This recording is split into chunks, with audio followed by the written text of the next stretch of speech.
Thank you for the sub, Kenny.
James gifting us up in much.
What's up, fellas?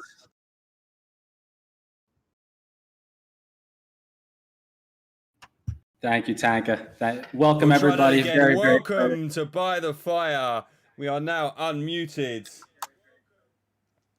Cheers, guys.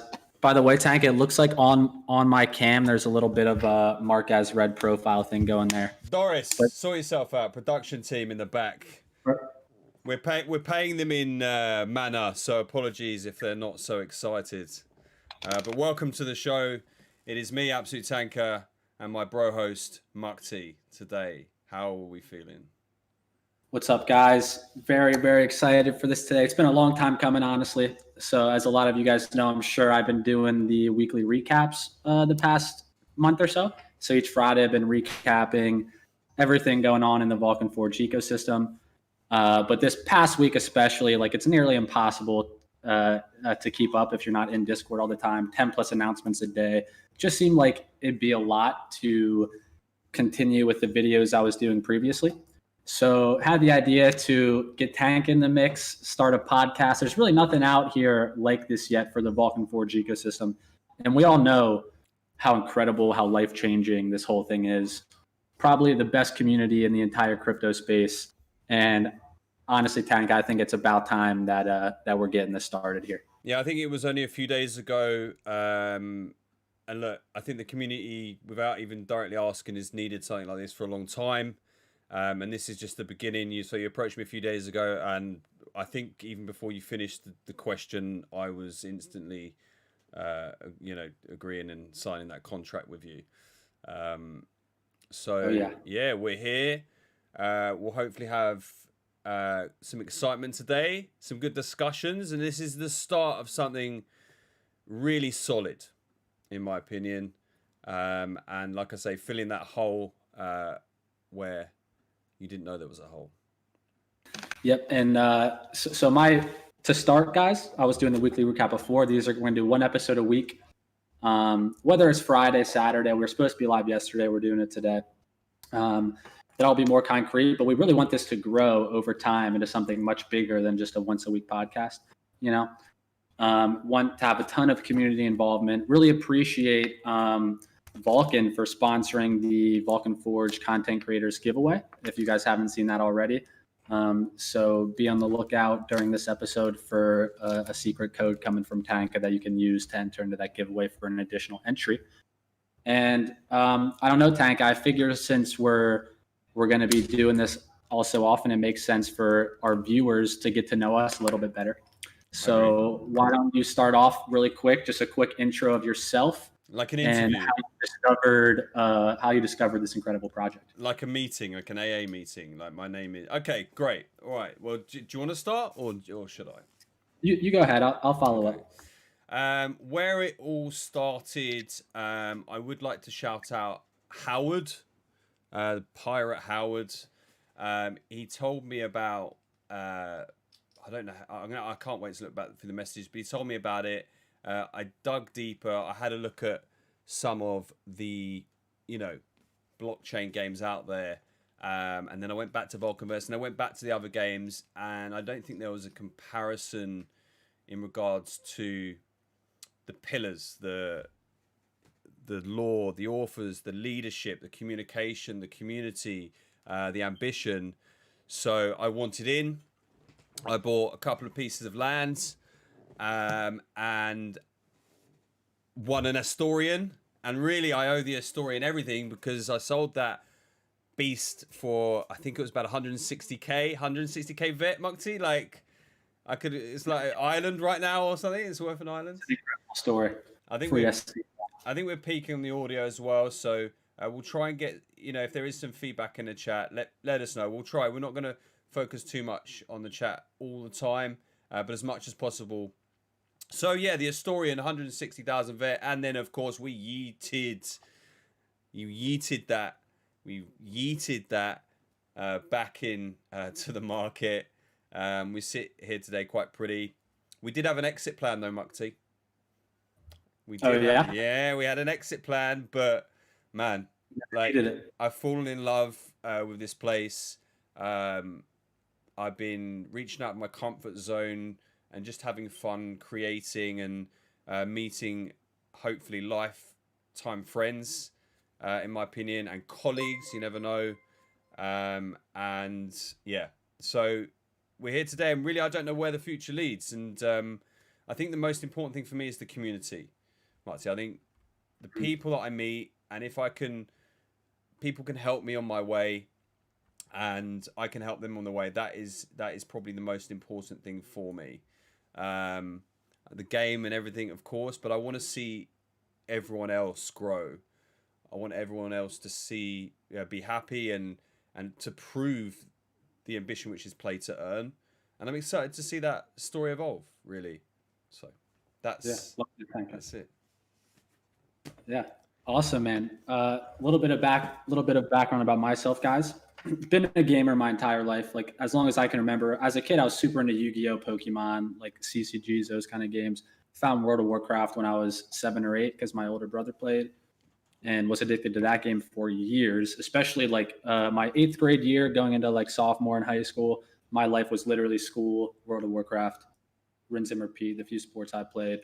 And then I got into crypto the past couple of years. I'm 24 now. I've been playing poker since I was 18, and that's kind of been my main venture for the past few years. A few of my poker buddies got me into crypto, and my investment strategy for a little while was always just to play poker, move my profits into VeChain, and that's what I was doing for 12 to 14 months, I would say. Follow this guy named Ron Dalton on Twitter, who puts real awesome Twitter account to follow VeChain related news. And then I saw there was this project called Vulcan that was the number 2 burner on the VeChain blockchain. I decided to look into what it was. Discovered Vulcanverse, the blockchain MMO. I kind of looked into how that game was going to work, and I've always, it really just felt like something I've always wanted, because I've been playing video games my whole life and have always been after being able to play games and make a living from my gameplay. However that could go down, whether it's going pro or playing a gambling game similar to poker where you can make that happen. But it's something I've always wanted. And as soon as I saw what's being built here, just Vulcanverse alone was enough to blow me away. Let alone Vulcan Forged as a whole and everything else that's going on in this ecosystem.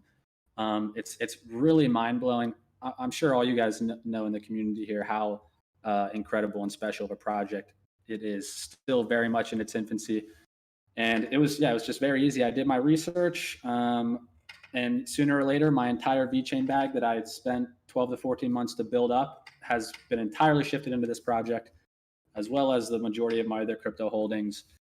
And there's just the idea to invest in yourself and in NFTs you can use and earn more, rather than just letting your money sit and grow in some project. Like, this is a much more active investment to a large degree, and it's virtual fantasy world, blockchain MMO, blockchain CCG, auto battler, the whole mix. It's just a perfect investment for myself. And there was a little bit of background about how I got into this project, guys. So do you like that poker? Obviously, I would assume was something that gave you the ability. Because do you mind asking how old you are, Mukti? I'm 24. Cool. I mean, yeah, I think no matter how old you are now, and other people, this is just such an opportunity to do something revolutionary in a way, to play a game and earn money. Like, what an opportunity. And poker is similar. Once you're legal age, you can play poker and do something you love and get earn money from it, So amazing. I mean, it's what I've always wanted. And the cool thing with this is there's so many different ways to play to earn. And it's going to get to the point where, similar to World of Warcraft, how there's professions and you can go and you kill mobs to farm leather, and you use like however much leather to craft into this upper material that's worth more. It's like there's going to be a marketplace, but there's real world value associated to these assets that are getting exchanged on a regular basis. And it's not anything the world has seen before, at least not on this scale. So this is really cutting edge. We're right on the front lines of this kind of gaming revolution. And it seems like only a matter of time till people are going to start to figure out how little sense it makes to devote so much time into games where you can't earn versus you can be earning with the time you're putting in your efforts and energy. Yeah, I'm optimistic for that for sure. Yeah, and on a scale like this, I mean, with the play to earn pool, obviously right now at the current PYR price, when it's in the $5 range, it's 15 million in the play to earn pool is getting released over 24 months. But if we see a 10x from PYR, which I think is almost inevitable, whether it's 2 months, 6 months, or a year, who knows? But I can't imagine it doesn't happen. That's now 150 million in rewards that are being played for in these games in this ecosystem. $150 million. That assumes a 10x, of course, but it's just nothing like this exists. It's world class, one of a kind. And a main reason why I'm so excited about this podcast and this show is just to have more community interaction, a place for community members to hang out, get all their info. Because what I was doing before, I was doing these videos. It was kind of just me reading off of the screen, getting the information to the viewer. Like one take, by the way. I mean, like of the videos I've done, 50 takes for every 10 seconds. I don't know how you would roll through. You're so comfortable doing it. So you did an excellent job because they were one take, right? Or did you, Yeah, pretty much all in one take. Yeah, I mean, professional. Yeah, I try not to put too much pressure on myself to make things perfect and I think that's just go through it. If it doesn't turn out, it's not great. But I just thought that turning this weekly recap into a podcast and displaying the information to the community through like a dialogue, us chatting back and forth, getting other community members in here every now and then to discuss things. It would just be a way more fun way to discuss everything going on in the ecosystem than the way it was happening previously. Can I add to that? Can I add to that and say of course. It was only a few days ago you approached me. I think Mukti has helped, and this is something I always held, but Mukti's drilling into me that try not to look for the perfection because improvement and growth will happen. But for the community as well, we do want community involvement. I think we're stronger together. I'm pulling that from the BGA alliance, but we're stronger together, and we are not just here to lift ourselves to new levels.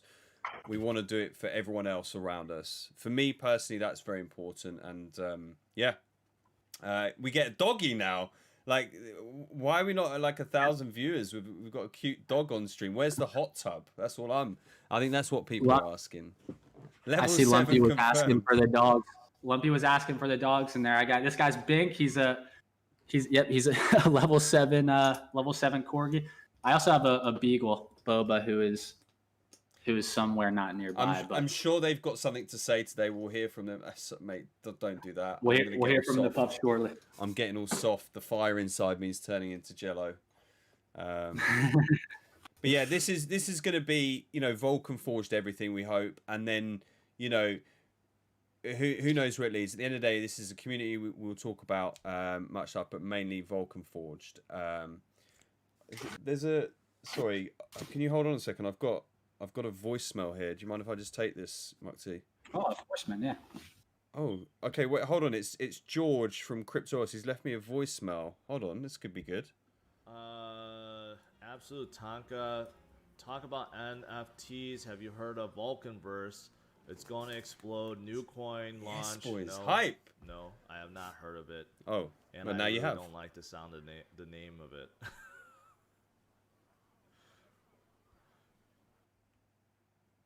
All right, move anyway. Whatever. Look, the guy's a noob to crypto. He doesn't really know what he's talking about. So let's move on. Should we talk about what we're going to do today? So we're doing the recap, right? But 2.0. Yes. So I'll be hosting and producing today, and Mutti's the god for recapping. I can't keep up with the chat anymore. So what we're going to do some quick switching here. And really, I want to jump in and if you've seen, and I think we could probably share with you the today's plan as well, guys. So we'll just do that, and hopefully we can smoothly do it. Look at that, beautiful.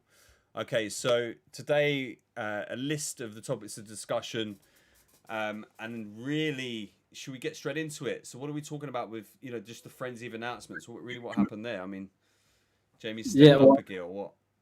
I mean, I think what we're starting to see happen here is there's been, I'd say, one thing about this project that appeals to me more than anything is just how the focus is on getting the games out and ready. There's not much of a marketing push right now. There's not much unnecessary hype being built. Just because the team understands having like a really strong working product is necessarily essential. And we're starting to now see, as we approach the release of beta, the game Berserk on May 10th, things are really starting to ramp up here. Mm-hmm. And Jamie is not holding back on the bombs being dropped in Discord. Like, if you guys were in there this past week, you can see. I've been saying it for weeks now. It seems like every single week that passes, the announcements just keep getting bigger and better. And I don't expect it to slow down, really, because there's still a lot of stuff that's up to speculation that we don't know, that we're Like still what? waiting for. Like Jamie to what? let us What are you know. thinking? There's, I mean, plenty of things. When Various sex? God stuffs. How like one thing I am most curious about is so the gods benefit you across the entire Vulcan Forged ecosystem. We only know their buffs for Vulcanverse. I'm curious if there's going to be ways they benefit you across the other games as well. Sure. Is one thing. But there's a whole bunch of stuff that still has to be released, I guess, so we know exactly how. There's still 50 ways of earning lava to be released, and I just expect more and more announcements to pick up as we get closer and closer to beta release. Did you? Oh yes. Okay. So yeah, one of the subjects today is the earned lava. I'm excited to talk about because me and Mukti haven't really discussed a lot of this really. So first things first, should we just confirm that everyone in here is involved in the giveaway? I mean, we've seen the prizes, and as Vulcan does, is very generous. Big shout out to Vulcan for Big Vulcan over there. We didn't ask for it. We were gonna offer. I think you were gonna offer all of your land, Mukti, was it? Yep, one winner. No, but I think we were going to donate. I think we've had a fair share of wins or luck in the past, and it's a good way to start. And big up Glitch for the Gleam. It's a great way to raise attention to us. Shout out Glitch Viking. Yeah, he really helped us out big time with this. Appreciate that a lot, man. And all the content creators. At the end of the day, like, it's not like we want recognition, but we. My opinion, Mukti, I love organic reach. I love the organic freshness of it. If a marketing or something comes from within the community at no cost to Vulcan, as minor surprises, I think that holds strong. And also it helps us, the content creators, develop real life skills. And then, for example, for all the lovely subs, maybe I'll buy your land. You know what I mean? So. Don't forget the giveaway. If someone could drop a exclamation point giveaway on the chat, then you can drop in that and make sure you got all your entries. Yeet that motherfucker. Excuse me. Yeah, lots of great prizes up for grabs here, guys. So definitely hop in there if you haven't already. So yeah, that's the giveaway. I mean, what else is there to say about that? Thank you, Lumpy. Lumpy just put it in there. Nice. I'm gonna try to be like watching chat during this too, so I've got it here. It's if anyone wants to, we'll figure out some mods in the future. I'm sure this is going to be a regular thing. So again, down up to the community, it would be really great involvement in the future. Should we jump into what we want to talk about? I'm really excited to talk about the next one. And what's funny, little slip there. What's funny is I don't actually have the rewards. So let's just, if you could send me a picture, Mukti, of the rewards, I would forever be grateful. Yes, please. I think I swapped it for the Gleam. Doris, production. Let me Let's just find that, because I'm actually quite excited about this. I think a few people were quite shocked with the 10,000 lava, right? Leveling your avatar, not being able to, and you can correct me if I'm wrong, but you can't upgrade your land to level 2 until your avatar is level 2. So that I'm pretty sure that's correct. Yep. So immediately we have a. If you can send me the picture though, that would be a lovely. Oh, no, okay, yeah. Yep. Send you the pic. Yeah, we should get that up on the screen so everyone can see what we're looking at. All right, copy image. Do you have the impossible to communicate? No, we do not. Okay, here's the first 30 ways, and I'll pull up the last 20. Fantastic. Okay. You legend. So let's just try and do a zoom on this, and we'll talk about it in depth. Yeah, like I said, 10,000 seemed pretty scary, but it's going to be simpler, is all I can say.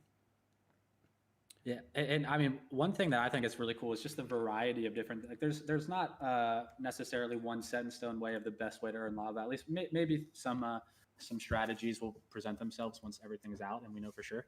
But there's so many different ways to earn lava, and it's cool because one of the biggest things that keeps players coming back in MMOs is like a sense of like a checklist of things you need to do each day. Like dailies is a big thing in World of Warcraft and a lot of other MMOs. And assuming that these lava things are going to reset every 24 hours, or I'm sure there will be some type of cooldown period.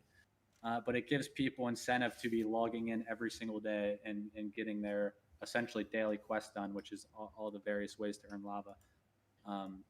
Like complete 10 successful forges in a day is getting you 30 lava. We don't need to know stuff like cooldowns and stuff, do we? So we really don't know how that will. And that's another thing about there's still a lot of information to be released about many various aspects of the game and ecosystem, which is another reason why I'm not expecting the announcements to slow down anytime soon. I'm sure the next couple of weeks are going to be just as crazy as any previous have been. Just want to reverse, because I know that she's going to be some viewers in here that do not, maybe the first or second or 100th time, if they're a friend of mine, not involved. I don't know why you're not involved, by the way, in the verse. So we have, Vulcan verse, and it's a play to earn pool, and lava.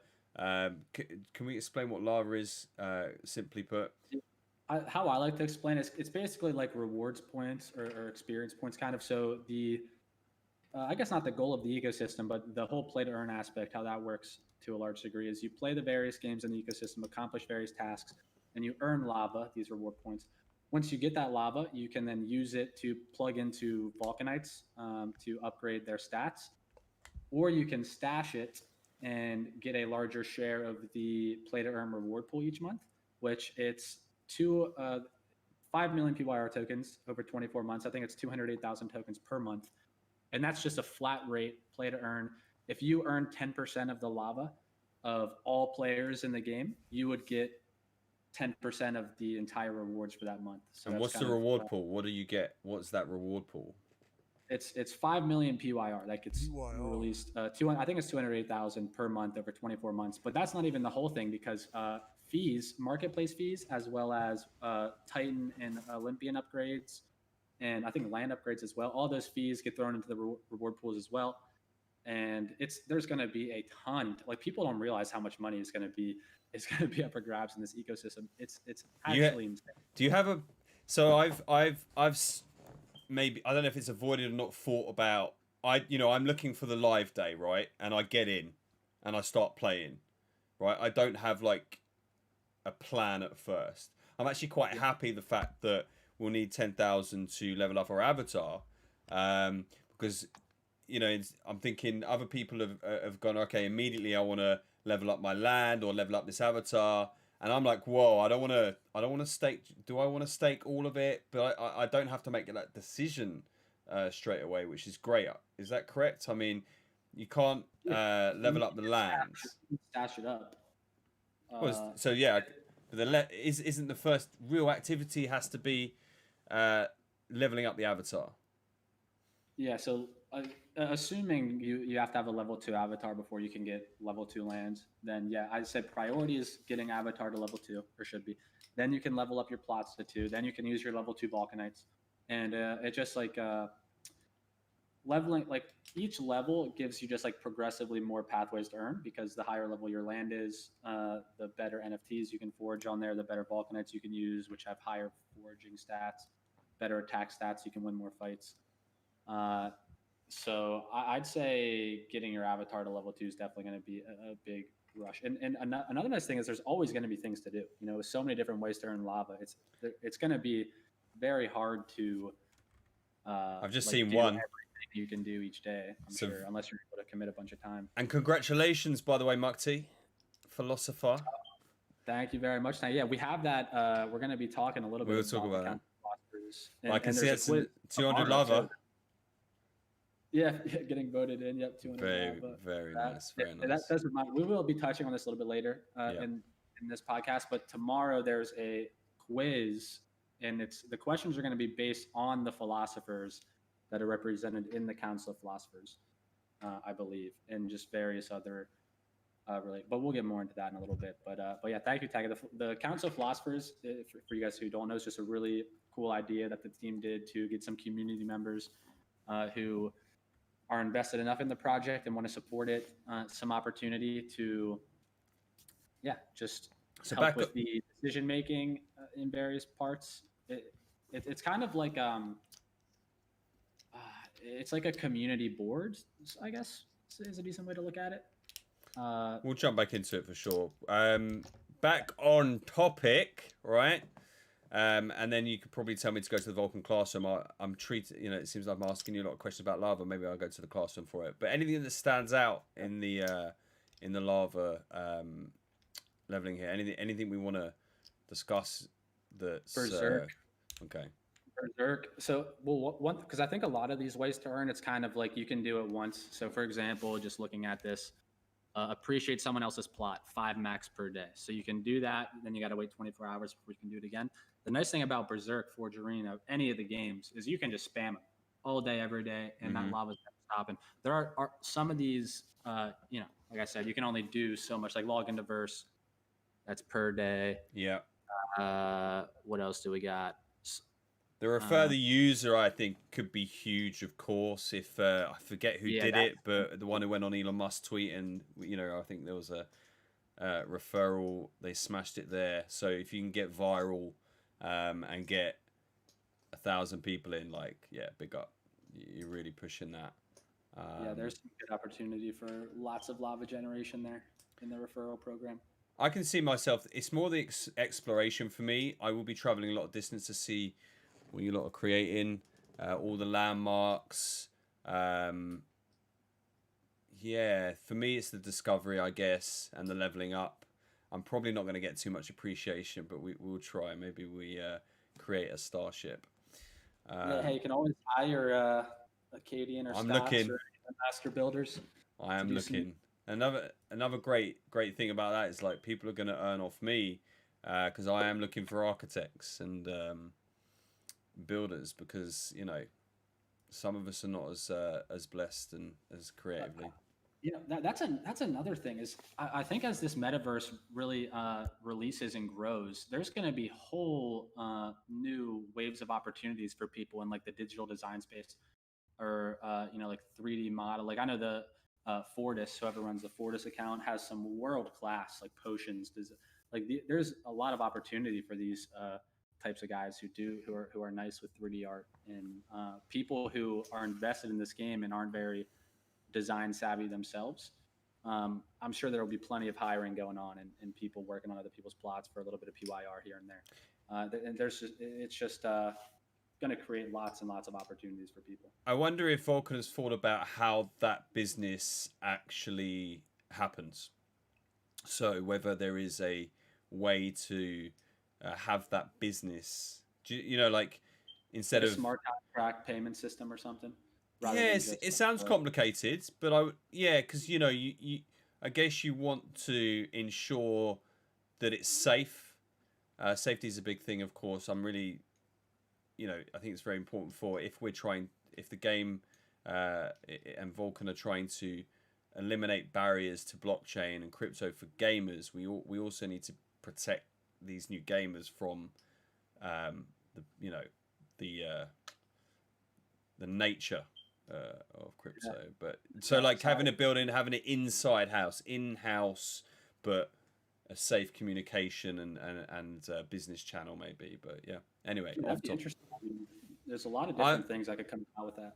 Well, I'm just on protecting and stopping those OTCs. You know what I'm saying? I don't think Jamie's watching. So, anything else on here then? So I think this was the early one, wasn't it? Or was this the later one that was released? I think this is the later one, isn't it? So make a friend connection. What does that mean? So friending one other mortal in the verse, I would assume. Yeah. A lot of easy lava to be made here, but obviously only one time. Join a quest. I have no idea what the quests are going to be yet. That's exciting. Screenshots of lands. That's going to be, I suppose you're going to really want to start creating a list of things to do daily. Visit 4 quadrant landmarks in a day. Easy for me. Like I said, the discovery of it for me as an explorer, that is me. This is me all over. Beat 4 different quadrant Vulcanites in a day. What does that mean? Beat 4 different quadrants. Like Vulcanites. Yes.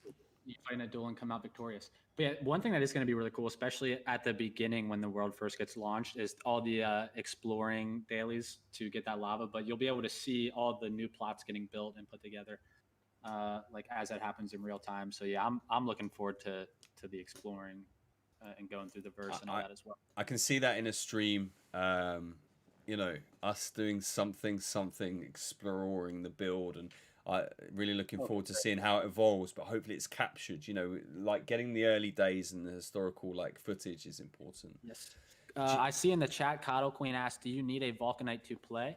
What I usually tell people is you don't need any prior investment to play these games, but when you invest in an NFT, it opens up multiple different pathways to earn, other ways to potentially earn. So you don't need a Vulcanite, but having a Vulcanite gets you access. Well, I guess first off, everyone gets a free level 0 Vulcanite. It's not owned in the form of an NFT, but just for signing up, making your account, there's 8 you can choose from. The first one you pick stays with your account lifetime. So make sure, and Tank is pulling them up here. So these are free, non-NFT, and you can fight with these, forage. They can defend your land. All the things normal Vulcanites can do, they're just not going to be as strong. But if you buy an NFT Vulcanite, they typically have better attack skills, better foraging skills, and they will just give you more opportunities to forge better NFTs, beat more Vulcanites in fights, which earns you more lava. So by invest in the one of the best things about this project is the utility of the NFTs, because you always hear about saturation in the NFT space and NFT marketplaces, and because really it's like digital art is cool. You can own these pretty 3D designs and pictures, but if you can't do anything with them, I really just don't give a shit. Like whether some people do, whether I own this cool 3D picture or someone else owns it, I can still see it. I don't need to own an NFT. But if this NFT I own, I can go and play a game with, and it's earning me money, and it's allows usable. me all these different things to do. And exactly, there's I own a Geocat, my avocado, and it's the first time I appreciated an NFT as an art collectible. It was a moment I had. I felt that even though it will be usable, I could own it and enjoy it for what it is. And art is art. It's very popular, of course. People just want to own a piece of art. Sometimes whether it's the original or not. But yeah, the huge difference here is that these are usable. These are in-game assets that you can not feel, you can virtually play with, right? Huge difference between them. I don't mean to trash on baseline NFTs at all. It's just for myself, I never would drop thousands of dollars on an NFT that had no utility. I know plenty of people do, and it's definitely a growing space. There are a lot of very cool NFTs out there, but projects that they're with NFTs that have real utility and give people ways to earn, those are the projects that are really going to succeed. And this project has it in spades. Because the better the NFTs you have, the more ways you have to earn, the more share of the lava reward pool you're getting each month, which $15 million over 2 years, but it's really going to be way more than that. when this is all said and done. So it's like I've said, there's nothing like this has existed before. It's incredible. So how do we want to continue through the lava rewards? How do you feel? Do we want to, I think we've given people good enough look. Yeah, At the point there's where a lot. There's a lot of different ways to earn. The feature on the Vulcan radio, ladies and gentlemen. I think there was mentioned how that's going to work, right? I think, there's a difference between producing or hosting to featuring. What does that mean? Like your song or... But I think Jamie clarified that it was, your as a host, right? Or as a... I haven't. He very well may have clarified, but I don't think. Yeah, I think I heard that, but man, just that's one of the top 5 things I'm most excited about is the radio. But that's a lot. 200 lava, fantastic. Mounting your first Vulcanite. That's only. I mean, I don't think I can mount my owl, can I? No, right now I think Thunder's the lowest level at level 4 that's rideable, and the only level 4 I'm pretty sure. And then I don't know if it's been confirmed that Copious and Nemian are rideable.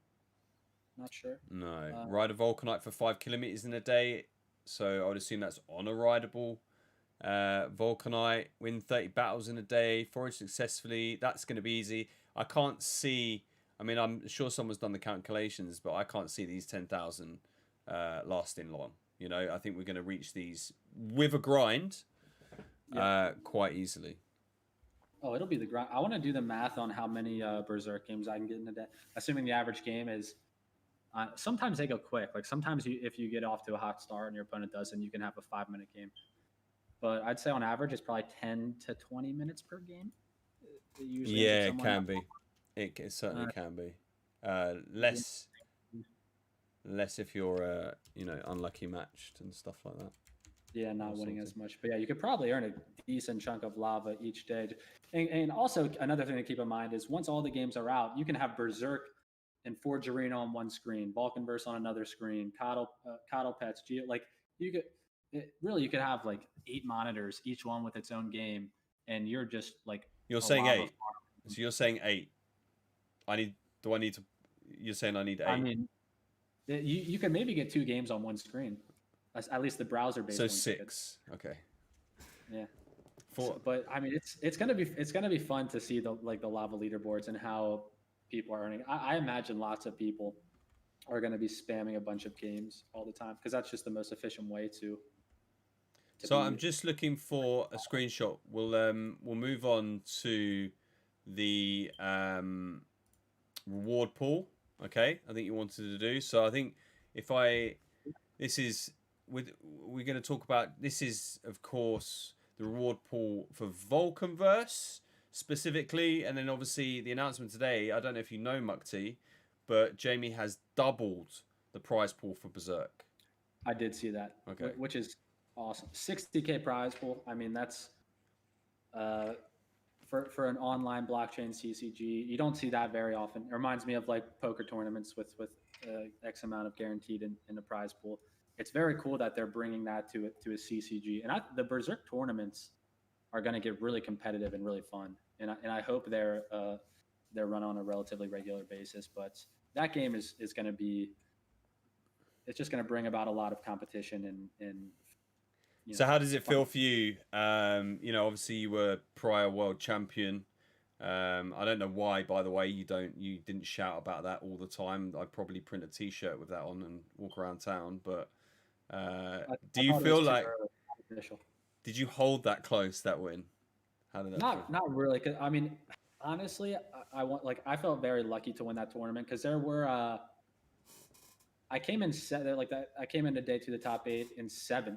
And right. Sometimes it really just comes down to variance to a degree and who gets dealt better cards. And I also felt it was a little early because back then everyone was able to use every card in the game. And so I was, using cards that weren't necessarily mine. But yeah, it was very cool. I mean, I was just thrilled. I felt so lucky to win that tournament because I got a Cronus out of it. And damn! Yeah, and that's what's so cool about Berserk is I think a lot of, if it's PYR or NFTs in the prize pools, having a Berserk deck or a strong Berserk deck is going to open up many different pathways to earn various things as well. Yeah. So just another amazing aspect of the play. I sold mine for a couple more lands, so I've got a few left, but we'll see. We'll see how that evolves. I'm really excited for Berserk and seeing how we can build decks, but that's another conversation. So like they just look like big numbers for me, right? These 20 million. But you say at the beginning it's really, people don't understand the scale. Are you able to break it down to a simpleton like me? How actually, like it's 20 million. How many are play? Just off the top of my head, I'm thinking, well, surely is per month. Is it divided by the amount of players? Yeah, so it's if you play and you earn 1 lava, you're in the play to earn reward pool, and you will get a very tiny share, but you'll get your share. So it's of all the lava generated across all players, the amount of lava you earn, whatever that percentage is, compared to the pool as a whole. So if there's 100,000 lava earned in a pool for a month, and you've earned 1,000, if there's 100,000, you've earned 1,000, then you get 1% of the rewards for that month. So we want as least players playing as possible, is what you're saying. For us, I mean that's what we want, but I can't imagine. One thing. Refer at risk, risky to refer because it's less for you. Yes, but this is a very cool thing to consider here. So we're currently sitting at right around 100 million market cap. $5.50 we'll set just for simplicity. By the way, look below Mukti. We have that should be live. Live price update of PYR. So right now there's about 15 million in rewards up for grabs. It's going to be a little bit more, but you look at Decentraland Mana, they're sitting at 2 billion plus market cap right now, I believe. And if you do a deep dive of the Decentraland ecosystem, the gameplay, what that product offers, and you do a deep dive into Vulcanverse, this project is literally superior in every single way. Yeah. You can't point out one thing Decentraland has over this project. There's literally nothing. And there it is sitting at a 2 billion market cap. When we hit half their market cap, we're sitting at a 10x. We're looking at $50 per PYR, just at half of where Decentraland is. And this project is vastly superior in basically every single way. So we'll catch them eventually. We'll pass them eventually. Hold on. Yeah. I think I've got it. There's another voicemail. Can you just hold on one Another second? voicemail? Yeah. Go ahead, man. It's George again, Mukti. Shall I take it? Yeah, might as well. Hold on. See what he wants. Vulcan Forged, blockchain games, 9 games to go, usable NFT. I have heard of them before, but this is what I've been saying. This is what I've been saying about NFTs. It's a bit quiet. There's too many marketplaces. There's oversaturation right now, which is why most NFT plays are not moving anymore because there's just so many out there, right? So I don't know if Vulcan Forge is really go pick up from here. I mean, they're obviously big. Yeah, they're always big, bro. I don't know. We do know. Let's see. Have a look. Uniswap only. Uniswap So only. Added to, let's say, Coinbase. Coinbase, yeah. They're not gonna get added to Coinbase, but if they get added to Binance or KuCoin, they could be good. KuCoin. Play, build, collaborate, and bring your ideas. Yes. Okay. Ideas coming. A lot of games. That's right, George. Could be good. It could be good. It is good. Maybe pile too. Maybe pile. That's progress. But like I said, there's. Oh yeah. Enough of him. Let's cut him off. Sorry, Mukti. So back to what you were saying. Like, is there any other blockchain games you play? Please do not name them, for sake of suing. But I have not played any blockchain games. It was intentional. They're very. There's a lot of them not fun. Let me tell you that. And I've dipped my toe in because for research purposes, you want to kind of see what others and people are playing games that they're not finding fun. Is back to your point. Yeah, but I mean, you can earn, which people love, But in terms of the gameplay itself, it's not very fun. And one thing you got to mention to George, if you ever get him back on the line, Tanka, is he's a busy man. Once we hit half of Decentraland's market cap, and that's a 10x from here. That's $50 per PYR. We're looking at $150 million in rewards for playing in this ecosystem that's going to be released over 2 years. Like never in the history of mankind has something like that existed for gamers. And Only perhaps in you competitive have play, right? Where I mean, but here you can you have just to be in. pro gamer. Here, it can be anybody. You don't need. I mean, obviously, being used to playing games and having skills, I'm sure will help. But people love MMOs. People love CCGs. People love auto battlers. And now you can come here. You can play in this ecosystem, and you can earn legit money and compete for real prizes. And no other. I mean, you can look as much as you want. No other project on the blockchain it can light a candle to this. And I mean, it's really going to be exciting to see what comes about over the next 12 months. I'm thinking very deep about this subject, and we're gonna we'll move on to it's actually perfect. We'll move on to the next topic line, Jamie/Tanker. I mean, look, James, but the BGA, because I haven't done a deep research on BGA myself. Someone, let's just leave that up there for a minute. A bit too late for the Friday, but their ambition or their mission is very exciting to me. You haven't seen it. So when I look at blockchain gaming and play to earn gaming, like just this whole project, god damn it, Jamie, has just got deeper and deeper for me, because okay, no one is protesting that, and not that it's a bad thing that there are games out there you're spending thousands of hours in, right, and not really getting anything back.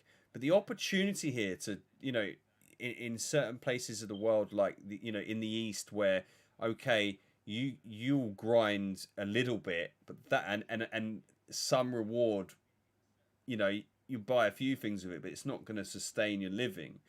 But in other parts of the world, where the value of money is much higher, you're giving so much opportunity to people in, would you say poorer parts of the world, and opportunities to play to earn. It blows my mind. So moving on to like the BGA, like I said, I don't know a lot about them. We've seen them here and there, but I had a look after Jamie threw me in to do the Hades walkthrough. Apparently it went well. I think you did a great job, Tanka. Definitely improvements to be had. I didn't really know where I was jumping into, but I think that's sometimes best just to jump in with it. And I created a little meme for you guys, and I think Matt is clearly jealous of my Corsair Virtuosos. Check for the referral link. There isn't a referral link, just kidding. But yeah, the BGA.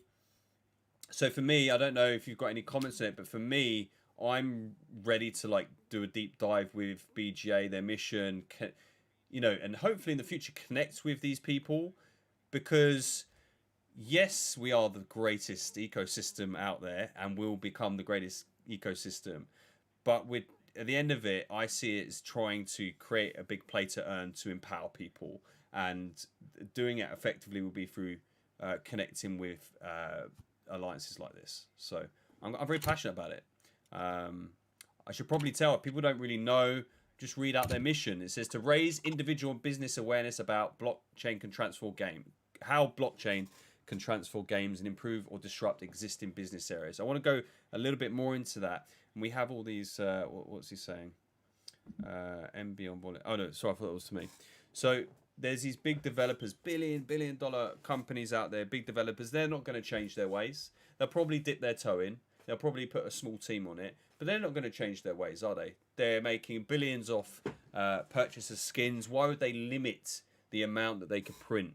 They have a money machine. So it is important that there are new developers such as Vulcan Forged to step into the market and level that playing field and say, well, actually, we could create a game and then have all these microtransactions or whatever, or we can create an ecosystem that's going to give back to the player, and then more will step in, more opportunity, and then that playing field. I think some people are more optimistic than me with timescales, but I think that's a 5 to 10 year minimum of a balance of developers. And I think it's I feel like I'm becoming quite passionate about that vision, because you're really leveling a playing field and empowering people. I was saying to a friend the other day, like I would sit there and I'd look at Tarkov that I played for 2,000 hours and I'd feel guilt and resentment. What I could have done with that 2,000 hours, you know. But yeah, That's fair, I would say. so I Fair feel like, comment. yeah. Sorry, I waffle on there, but it's actually something that I feel quite passionate about, to push that ethos and BGA, like on the topic of BGA. The one thing I think you touched on that I love the most is how ecosystems like this, and this really is, there's not many out there. This really is one of the first of its kind. They give the power back to the players. You invest in this project. There's a reciprocation there. You invest in this project, you get some NFTs. You now have pathways to earn and get your share of this very legit prize pool each month. And no other games are offering that. You can spend money on skins, on upgrades, whatever, but that doesn't open up new doors for you to go and earn. And so one thing I'm expecting this game to do is really, in this ecosystem, is just to bring the play back in people's lives, which I think a lot of people are really missing. And it's not uncommon to like get stuck in a job you dislike, and that carries into your life outside of work, and the enjoyment of life can get sucked out a little bit. I've certainly been there. But just the idea of being able to play these games, have a great community to hang out with, interact with, and even just playing and being able to make a couple $100 a month and pay your internet bills, cable bill. If you're going to be sitting and playing these games anyway, you might as well come to an ecosystem where you have legit chances to earn. And it seems very realistic for people to be able to make hundreds of dollars per month, if not more, with zero prior investment, just from hopping in, playing the games, doing what they can. And doing that, getting a little bit of money, being able to work to play. And if you get enough NFTs and are invested enough, you can really earn some money. Like you can earn some serious money here.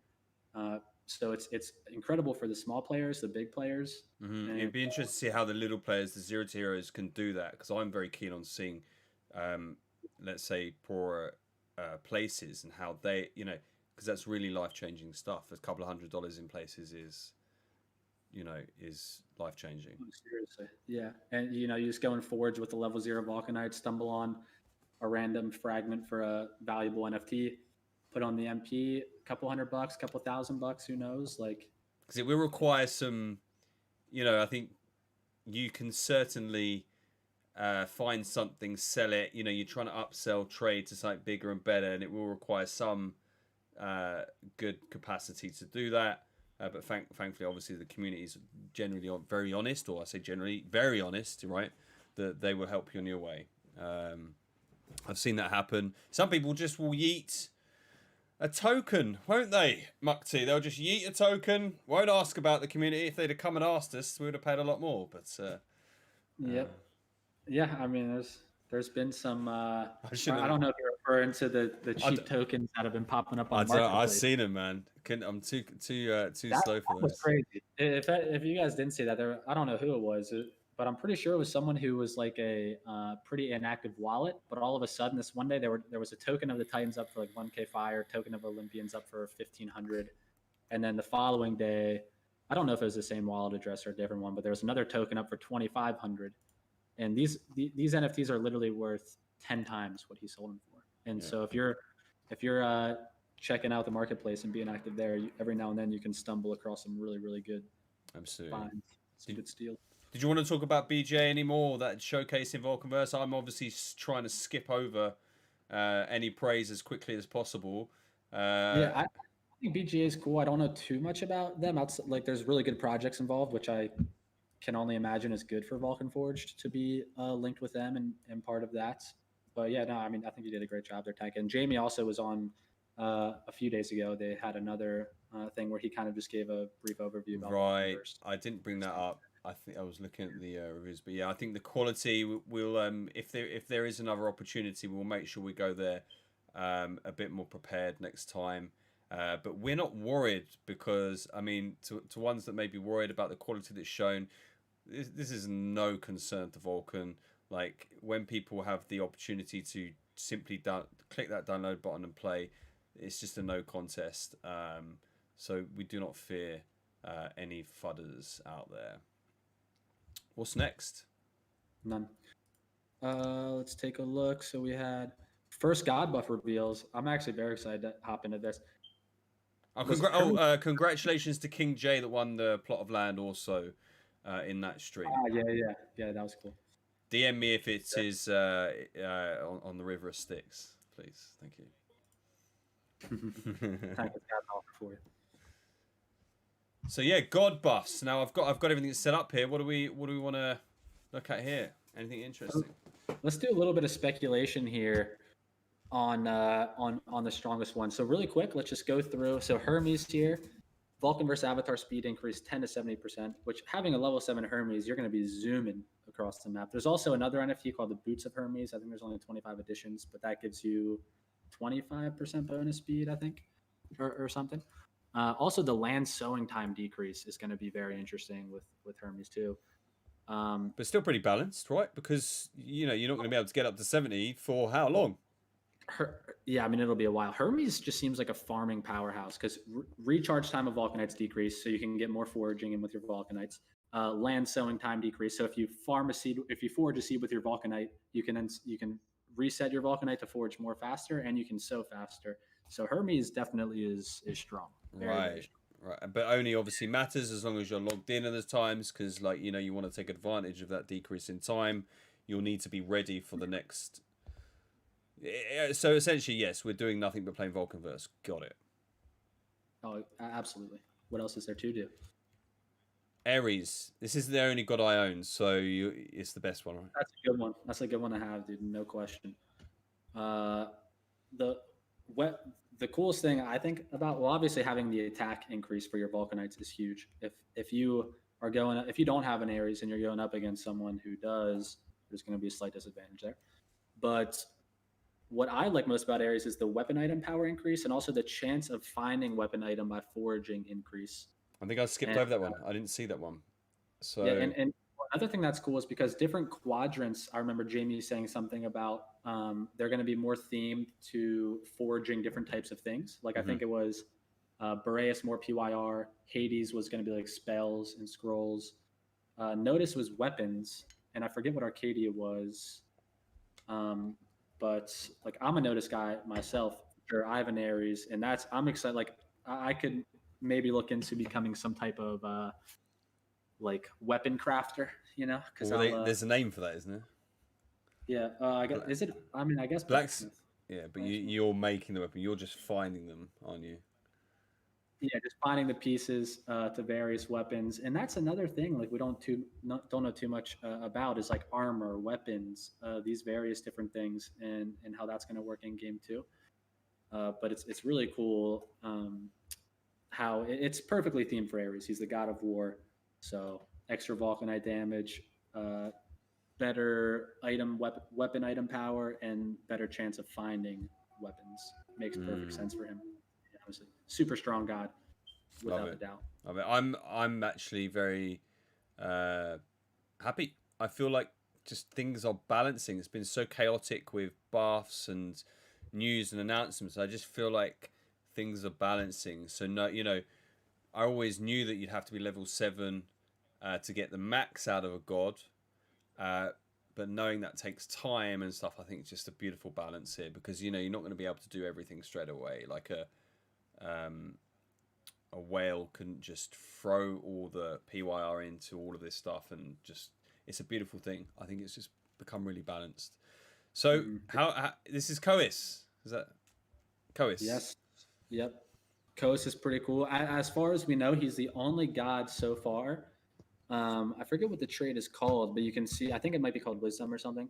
But you can you have the ability to see other Vulcanite stats and the ability to see other Avatar stats. So I guess that's going to be unknown to players unless you have a Cois. You said You said you can barely see it, but you can, right? So yeah, I'll read it through. So Cois, the ability to see other Vulcanite stats.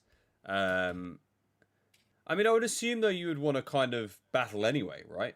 Like why, or I suppose it's if you have a choice. Well, so let's say you're going for wasn't one of the Waste Turn Lava was like winning 5 battles in a row. Oh, in a row. Got it. So if you don't have Cois, you're just kind of gambling with who you're fighting against, I guess, or how strong he or his Vulcanite is. Yeah. That player. But if you have Cois, you can do a thorough deep dive on the likelihood of you winning that fight or not. Ooh, and the scroll fragment chance, of course, as well. Yeah. Yep. The scroll fragment is interesting too. So he'd be a strong god to have in Hades. I think if Hades is the scroll foraging quadrant.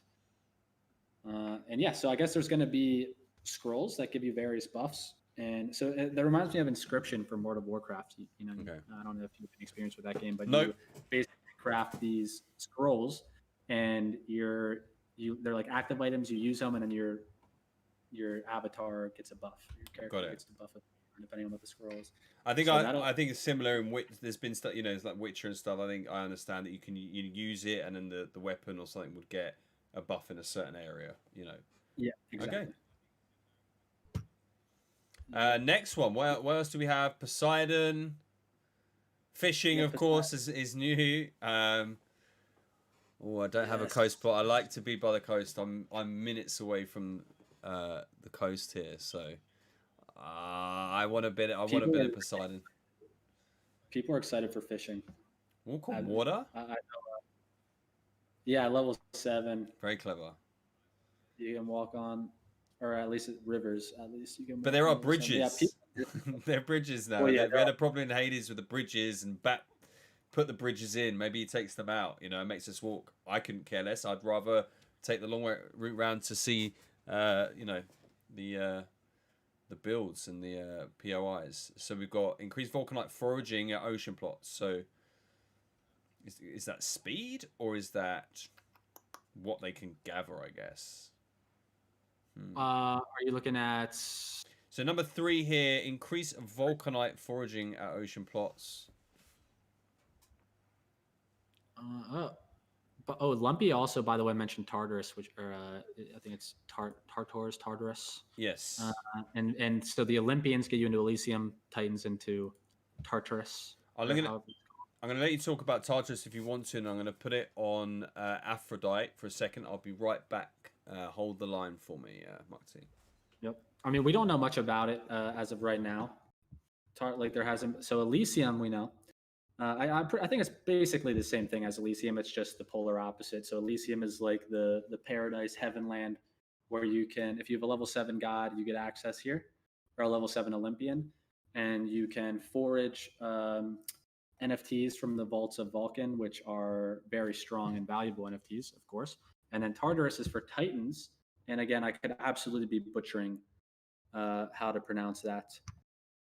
So I'm just checking on. So yeah, I think it's basically the like pits of hell and like the darkest layer of hell, to my understanding.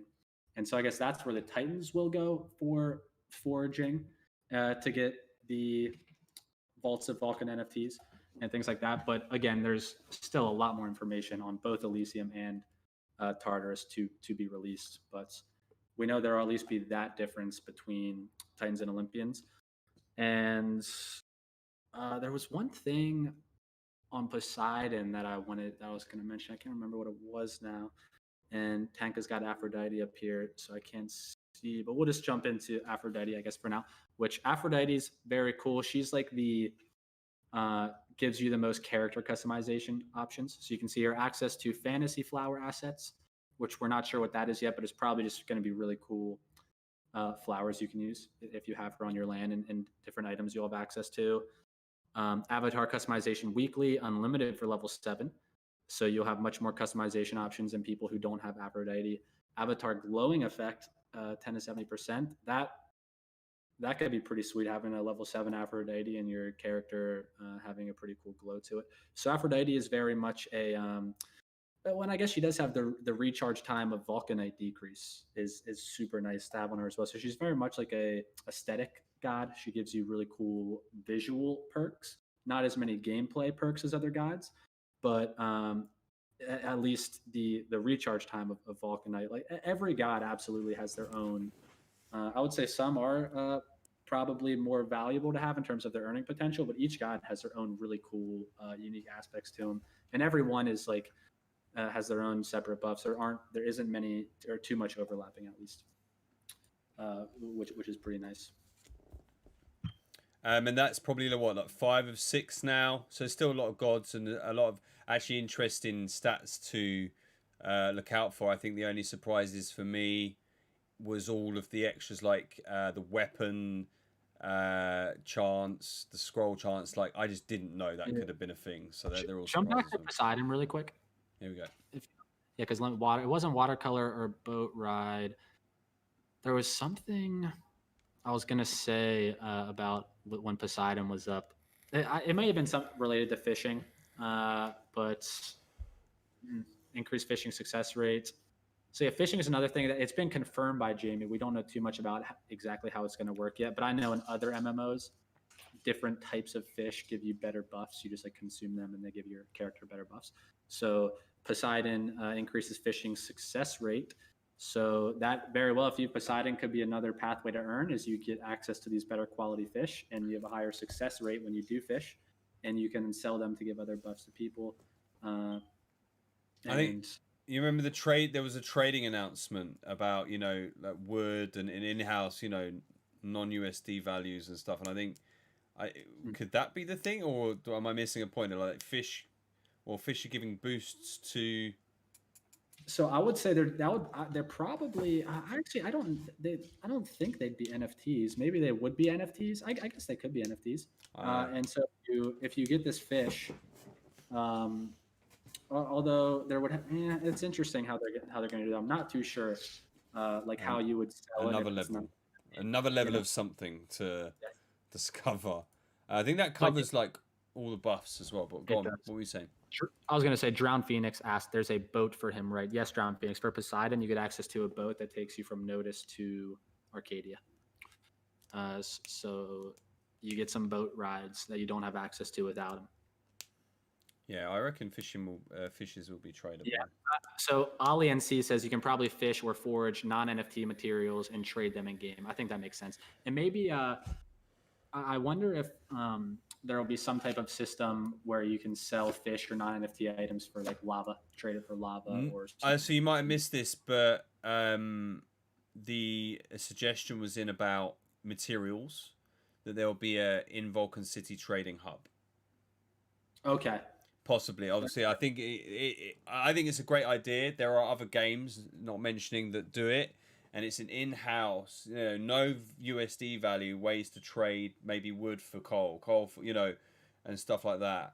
I guess you want to be careful about doing it with lava or not. I don't know, but I think it's just a great system that can work out because you're going to have all your don't know just sand, I guess. And I'm gonna have all the woods, you know what I mean? So, yeah, I think I'm excited about that because I'll certainly be hoarding a bunch of stuff and looking to trade it because we'll need that for all our assets as well, of course. Yeah, still a lot of info to come out about how that marketplace is going to work and stuff, or the in-game trading hub at least, and also lots of things in regards to Vulcan City are still unknown. So there's definitely could be seeing more announcements sometime in the near future in regards to Vulcan City and how that's going to interact with the game map and stuff, and what you'll need to go there for, etc. Do we know all the gods, right? We know all of the gods. Okay. What they will be, yeah, but not all. Not with it. Yeah, they're not all out. Less than half or half the total. I think it is. I think it's slightly less than half. Okay. I think with Oceanus, there's now 5 Titans, and Apollo, I think there's 6 Olympians now. Or I guess it's probably 5 Olympians. I think it might be 5 and 5. Okay. I could be wrong. I think I found my new favorite though, and it's Apollo. But like I say, I think I say this with every single god. But I like Apollo. Awesome. I like the muse and stuff like that. So, a reminder: the giveaway here. If you guess the word and you put it in chat, I'm going to ban you. I'm just waiting for Muxie to put in the word. But yeah, no. So yeet away the word. Whatever word you're thinking of into the giveaway. Avocado is an excellent guess. Excellent guess. Well done. Next on the agenda, Mukti. Yes. What can we say about it? I had a look. So this is actually really funny. I don't know if Jamie, CEO Jamie Thompson, had intended for this to get out during the eGamers IO interview, but a few days ago, Jamie Thompson, CEO, Jamie Thompson, the author of the game books, were on an interview with the egamers.io. I think his name is George, if I remember correctly. And then something very Greek. Yep. Yep. And the author Jamie teased a game about Titans versus Olympians that's going to be going on, and then I think it also then was confirmed by Jamie when he started talking then. So we don't know anything about it yet, really, other than it's going to be Titans versus Olympians. And there's also another Vulcan themed game under development, whether that Jamie mentioned. I don't know if that's the same game or something else, but I mean, we can expect to see many more games released, over the months and years. And it won't just be the current fleet of games. There's also 8 or 9 third-party projects that are onboarding into Vulcan Forged here very soon too, that are separate from Geo. I'm very excited about GeoCat. It's very retro. It's separate. It's actually separate. I don't know if you remember that Jamie put it in. It's other. So the games we already have, there's Berserk, GeoCats, Rex City, Forge, etc. But these are 8 to 9 completely separate third-party games that are coming in addition to all that. We don't know what they're going to be yet, but a lot of stuff is brewing here. And it, like investing in the PYR token, of course, is investing in so much more than just Vulcanverse. Yeah, this is a whole NFT gaming. Yeah, back to that stronger together. Like he's helping on board several games, which is great. Look at your beautiful dog, by the way. Just loving life back there. What's the name? What's her or his name? His name is Bink. Yeah, Bink. Yes, I remember. Bink the poker. Yep. So yeah, new games. I think I can see us in the future, even going in depth on games and streams. This is certainly a recap, but I think it's just so much scope for what we can do here. Talking about Vulcan Forged in general. So yeah, GeoCats is already obviously confirmed, and that's something I'm really looking forward to. Big up Chambers. Yeah. Shout out GeoCats. I'm looking forward. Very retro. I love it. I think, like I say, the avocado was an NFT from an artistic perspective I could really appreciate, and I've never felt that with something that I feel like I own. And even though there's 39 of them or 99 of them, I do love it. And yeah, I've got something GeoCat. I've got something avocado coming. Let me put it that way. Enough said. Yep, closed beta. Oh yeah, that's awesome. I did manage. I got a pretty decent deal on a Geo key or whatever that key for the GeoCats beta is. So I have one of those. So whenever beta is out, I will be in there absolutely. And what was it about? Oh yeah, another thing I wanted to touch on about future streams. So you and I mean, we're both going to be I at least intend on streaming daily once Berserk goes live, once all the games go live. Well, and so there will be many more streams, opportunities to come in, hang out. Let me just check my diary. Yeah, I'm free every day, buddy. I'm with you, mate. No problem. You handle the night. Basically, we're in different time zones, right? We're not that far apart. But yeah, man, I'm ready. I'm ready, baby. As soon as I can count that lava and PYR, that is the game we're trying to prove. And that is where the exponential growth comes from, in my opinion. So, yeah. And real quick, Skeezel says, are you guys going to be touching on the other game, wondering about coddle pets and grocers as well? Not sure what grocers Grocers, is. I think that's like a typo for GeoCats. Oh, okay. I mean, we could touch about coddle pets. I have a decent bit of coddle pets, and that's a game I'm very much looking forward to. If it's in the Vulcan Forge ecosystem and you can earn lava through playing. Do you have a castronaut? I don't have a castronaut. Well, then I'm not interested. Then we're gonna do a deal live on the stream, non-OTC, for a castronaut. I do have a cat I like a lot though. I have the I got a Yule 2020 luxury, one of those. Oh. Yeah, I'm excited to use that bad boy. No, and coddle pets. If for anyone, I think most of our viewers right now are Discord members, people familiar with the ecosystem. But coddle pets is, it's similar to like if you guys remember Tamagotchis from back in the day. You get these little creatures you get to grow and take care of. But now these dragons they're really cute, like adorable little dragons that you play with and you grow over time. And you play like mini games with them, do all these various things, and you can earn lava, which gets you in the play to earn reward pool. And there's also this aspect of breeding in that game, which is super cool. So every dragon can only be bred once, if I remember correctly. And I think there's still some information to be released on the game. Some of you guys in chat probably know a lot more than I do. But this is just another one of the Vulcan Forged games, and this is going to appeal to a lot of people too, because they're like, if you go to the gallery in their time, up there, and if you look at some of the dragons, like really, really cool art in there, and you will also be able to use, I think it's 12 or 16 of them will be usable in Forge Arena too, and they'll have their own abilities, and that's like an auto battler game. So Coddle Pets definitely is going to be a big part of the ecosystem, and I think it's going to be one of the more popular games. Like, just a prediction, I see it being something like Vulcanverse obviously is going to be the most popular favorite, Berserk right underneath it, and then I imagine Coddle Pets and Forge Arena to be like right there in terms of community favorites. And maybe for some people, I'm sure they even prefer it to Berserk, and because different people like different games, of course. But yeah, Coddle Pets is awesome. As you can see here, the artwork on them is fantastic. Really cool NFTs. Ash, I see Ash a lot. I see Ash a lot, swapping hands in the market. Very valuable Ash, apparently, right? Yeah, it's only 100 edition. There aren't too many 100 editions.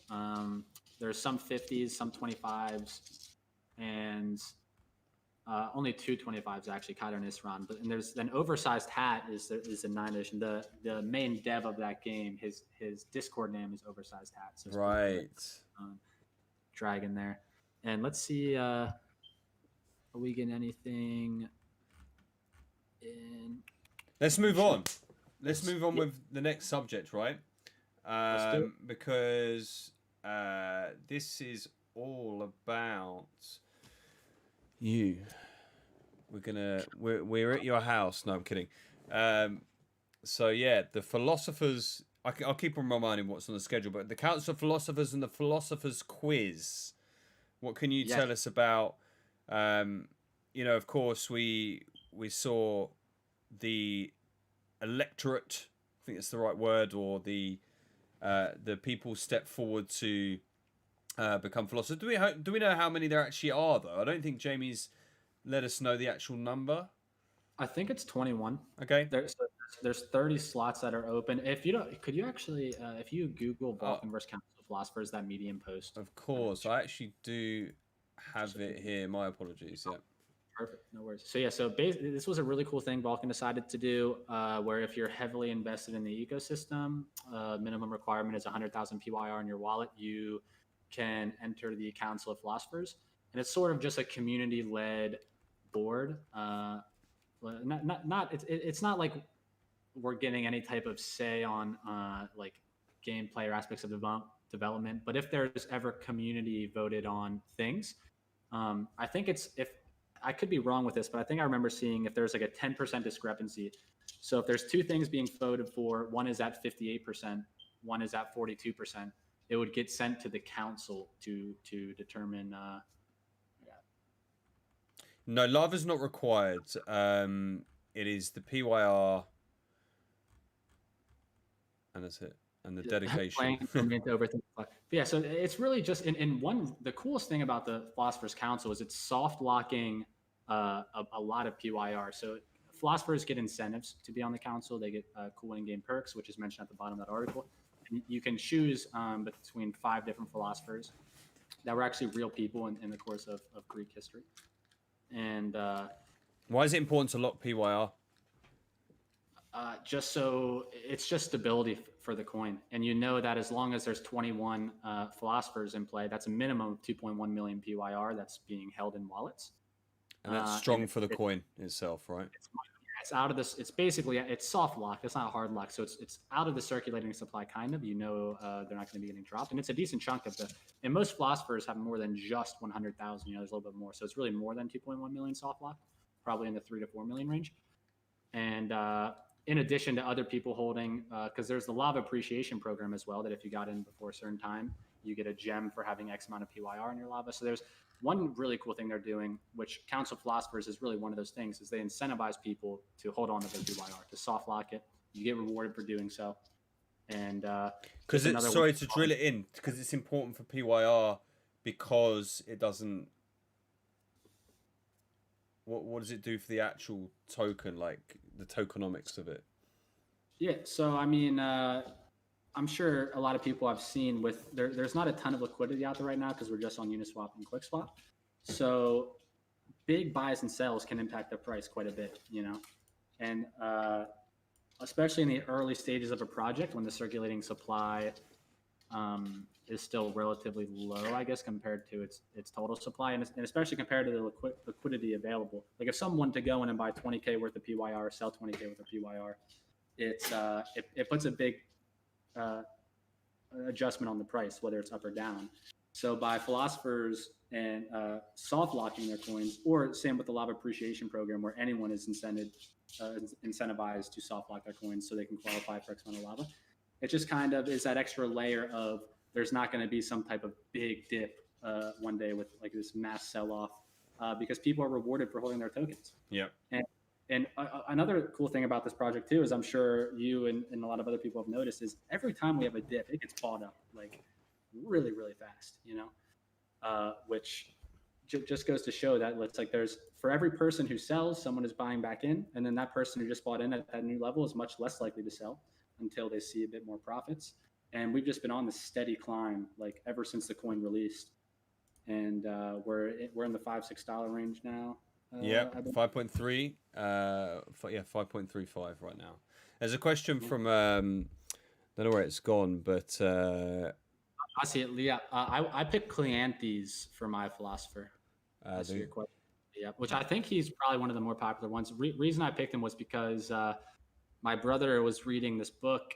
It was something about Stoics. My brother's big into I have an older brother, big into the Stoic philosophy, and he actually read about Cleanthes before. And I told him about the Council of Philosophers, how it was going to work, and like the options.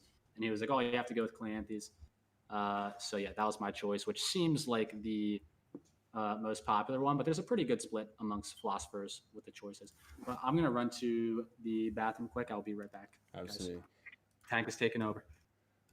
So yeah, we've got so this is, I mean, it's got a strong I think resemblance to Mukti, don't you think? We need to get a beard on Mukti. Oh, look at that mean face there. Cleanthes or Cleanthes is the name. So yeah, interesting. Love to. I think for someone on the sideline that doesn't hold 100,000 PYR, and I might as well tell you now, if I would want to be in the Philosopher's Council, I think the reason I would want to be is just to see how they play and see what they see, and you'd probably get an inside view of what it's like to be a philosopher. The anti-corrupter, you can call me the anti-corrupter. Vote for Tanker. But yeah, just to get an opportunity, I guess, to see what it's like to be the philosopher, the benefits, and just keep an eye on them. Tell you what's really going on behind the curtains. Okay. Maybe I'm corruptible. I don't know. I haven't figured out a price yet, but maybe one day. While Mukti's away, I guess just want to say thank you for all the subs today, all the donations, much appreciated. It's certainly one of the highest viewerships we've had, and for good reason. This is Vulcan focused. You want to know how old I am? I'm in my 30s. All right. Do you want my shoe size as well? Yeah, 21. 30s. 1 + 3 30. But I can see us looking for a lot of community support for the channel. You can see how pretty basic we've set up things today. I hope it's been entertaining. We'll certainly be looking for it. I don't want people to go all in and start doing this, but yeah, we're looking for banners, probably some nice banners and stuff, and ideas and all that sort of stuff. Don't know who 7686 is yet. Is it you, Igor? I don't think it's you, brother. I'm not sure.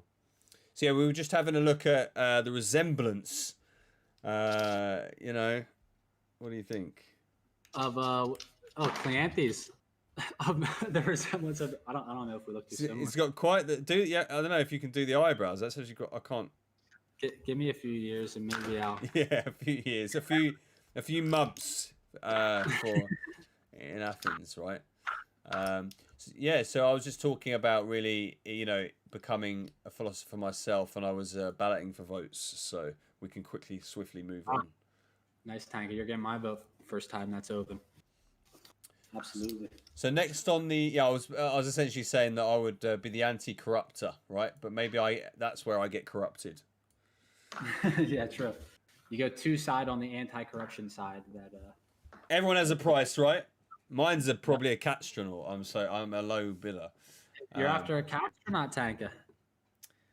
I don't know. I like space. I like geocats. Maybe I get one and I'm like, oh, he's all right. I still like my avocado. You know what I mean? So I'm not quite sure. Not quite sure. Yeah. Did you want to dig on anything out of the philosophers? I think we kind of hit the main points. It's kind of just it's like a board for community decisions if it's a tight vote, because most things I believe Jamie and the team are going to put up to the community to vote on, and then like I said, if it's an even thing, it gets sent to the philosophers to decide. But for the most part, it's just people who heavily believe in this project and want to support it to our fullest potential. And it's cool that they reward us in very different ways for doing so. But it soft locks a good bit of the supply. A lot of really awesome people in there. So it's just another really cool thing that this project is doing. Another awesome aspect of the ecosystem. Yeah. So definitely yeet that 100K if you want, because there's definitely spaces. So yeet away. Yep. Yeet it in there. You know what I mean, Mukti? Yep, there will be two. I think it's monthly. I could be wrong though, but there will be community members voted in 2 per iteration, and so there will always be some new guys circulating into the council. Should we take a bet? Should we take a bet on one of the first 2? Do you want to pick a name out of the hat? I would say you are definitely in the running to be one of the first 2. You're gonna have one, so is me. I could see Lumpy getting in there. You can't. I mean, there's one. You get one guess. We'll put 50 PYR on it. How about that? Are you up? Are you in play here? Yeah, it's up to you. I can't pick I could pick myself, I guess, but I'm not. If you're gonna, I would guess you.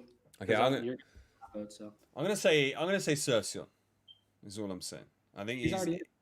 Oh, is he? Oh shit! Yeah. Fuck! I'm gonna lose this one then. Oh bloody hell, Odin. I don't know, man. I don't see. I think he's gained support, right, as the corruptor. But there's a lot of peasants out there that I'm not going to vote for him when it's time. So I don't know. Now I've just thrown myself in the fucking deep end because I'm. Oh crap! He wants the cats for not Remy. Remy Richard says. Oh no, he says, is it the name of the geocat you want? No, it is not, Remy. If you're wondering if that's the word for, if you're wondering if that's a secret word for the giveaway, it is not. You got to be paying attention. Pay attention to Tanka throughout this podcast. And the chat. I've said the word about 8-9 times, but also keep an eye on the chat. I'm deleting words. Yeah, I'm deleting the word. Okay. Yeah. Please don't say it in chat though if you figure it out. For a bit of fun. I'll make it easier. I'm not going to just disappear off it, but it's pretty bloody easy. So just yeet your word, whatever it is, into the giveaway. So, next one. Jamie and the Jamie. Can I just say, by the way, and I don't know if I've discussed this with you, but I'm very, not suspicious, but I'm intrigued. I feel like there's some Back to Future stuff going on here because... It is very interesting. I mean, it is... One of the just another crazy thing about this project, how the CEO has the same name as the lead author, spelled the same exact way. I know. Continue. I mean, I'm just. Oh yeah. I mean, there's something going on. Yeah. It's strange, and it's almost too perfect the way it was meant to be. It seems it was meant to be for these two to link up at this point to bring this to the world. Just I've got a book dedicated to this. I'm going to figure this one out because I don't know why the Dark Lord has sent Jamie back. So Jamie's the AI, right? Yep. He's created Jamie to go back in time. What has happened in the future, or the Dark Lord's come back in time with his AI? What happened in the future? Okay, here's a theory that the blockchain ecosystem did not succeed. The likes of Ubisoft and Epic, they won the battle in the future against the blockchain, and the Dark Lord has come back to save the future of blockchain gaming. There we go. There's a theory for you. Right there. Hey, that fits right into the Jamie's an AI theme. You know, See, look, you can crafted by the Dark Lord himself, given the same name. I mean, in this picture, you can clearly see him drinking from the mug, but really what he's doing is speaking. But yeah, very suspicious, guys. I would, Oh, Odin's in the chat now as well. I think we've. Acadian just tipped $10. What a legend! Wow, thank you, my friend. I'm going to go through. I am actually going to go through all the follows, all the donations, all the bits at the end. It's very important for me. I'm just going to list you all. You guys have been like amazing. It's very appreciative. I not decided what we're going to do, but I think the best thing for me is we just up the levels here for sure. So yeah, the next on the list, yeah, the interview. So sorry to say, I don't know what I was doing, but I didn't watch the whole thing. Okay. Did you? It was a lot. Yeah, I saw the whole thing. It was a lot of things about the lore were revealed by the Dark Lord. He talked a good bit about the game books because George, the guy who was hosting the podcast, wasn't very familiar with game books. So there was a good bit of time talking about that. But there's a lot to learn in that podcast about the lore, various parts of the ecosystem. That was where that Titans versus Olympians game was teased, maybe a little bit earlier than it was meant to be, by the Dark Lord, Jamie. But I mean, if you guys haven't seen it yet, it's anytime you're getting both Jamies, in the same interview, it's going to be super entertaining to watch, and there's a lot of good things to take away and learn in there to get you excited about the game books and everything else Vulcan Forged related. Yeah, be excited to see more and more. Can't wait to meet them both in the same room, but I suspect the world would end if that happens, hence why they live on the other side of the planet. Third question as well, where's the third Jamie? Are we expecting a third Jamie Thompson, do we think, in this weirdness? Oh, by the way, it is Jamie Thompson's birthday today, which is... Oh, yes, happy birthday. He's watching from home. Okay. I can imagine him pushing the wife's face out. Excuse me, they're talking about me. But he's been around. Cheers to Jamie. Let's have a big... This is the greatest project that myself, and I'm sure everyone else here has seen. You're spearheading it. It's amazing. Happy birthday. Cheers to you, Jamie. Hope you're still in the chat. I hope he isn't. I hope he's spending time with the family. But look at us hardcore partiers, me and you, Mukti. I was actually at a family event earlier, and I had a few drinks. You had a few drinks, Jamie. I'm sure there's a few drinkers in the chat, though. I'm sure pouring a whiskey tonight, enjoying the show, and celebrating for Jamie. So yeah, big up, Jamie. Happy birthday. I guess it's kind of fitting then, really. Obviously, just for transparency, my mum fell ill. Quite a scary moment for me yesterday. And I did tell her the appreciation and love you guys were sending her. I think it's important to be vocal about these things. So good people like yourselves, put her in your heart, and the worst is clear. We're very happy. I was going to get her to do a cameo later, a comedy cameo, right? But that'd be awesome. Don't want to put too much pressure on her. Yeah. But really appreciate the love. Family's super important, guys. And it's kind of fitting in a way. Probably this maybe is important for Jamie's birthday, right? Kind of a nice thing for him to see, I think. Yeah, how cool is it? Like, I didn't even really connect that yet, that our first episode is on Jamie's birthday. That's pretty cool. And it was supposed to be yesterday, but... I don't believe in coincidences. I believe in opportunity, taking those opportunities. But, a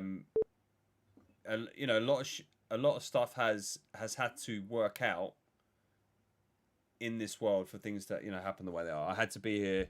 I'm here for a reason, I believe. Whatever it may be, small or big. And, yeah. To bring Vulcanverse to the masses. So my mum got ill so that it could be rescheduled for Jamie's birthday. That's what we're what we're getting down to. Let's crack on with the next one, Muxy. Yep. Let's do it. And I see Glitch Viking in the chat. I'm gonna send you boys some whiskey. We should have some drink streams at some point down the line.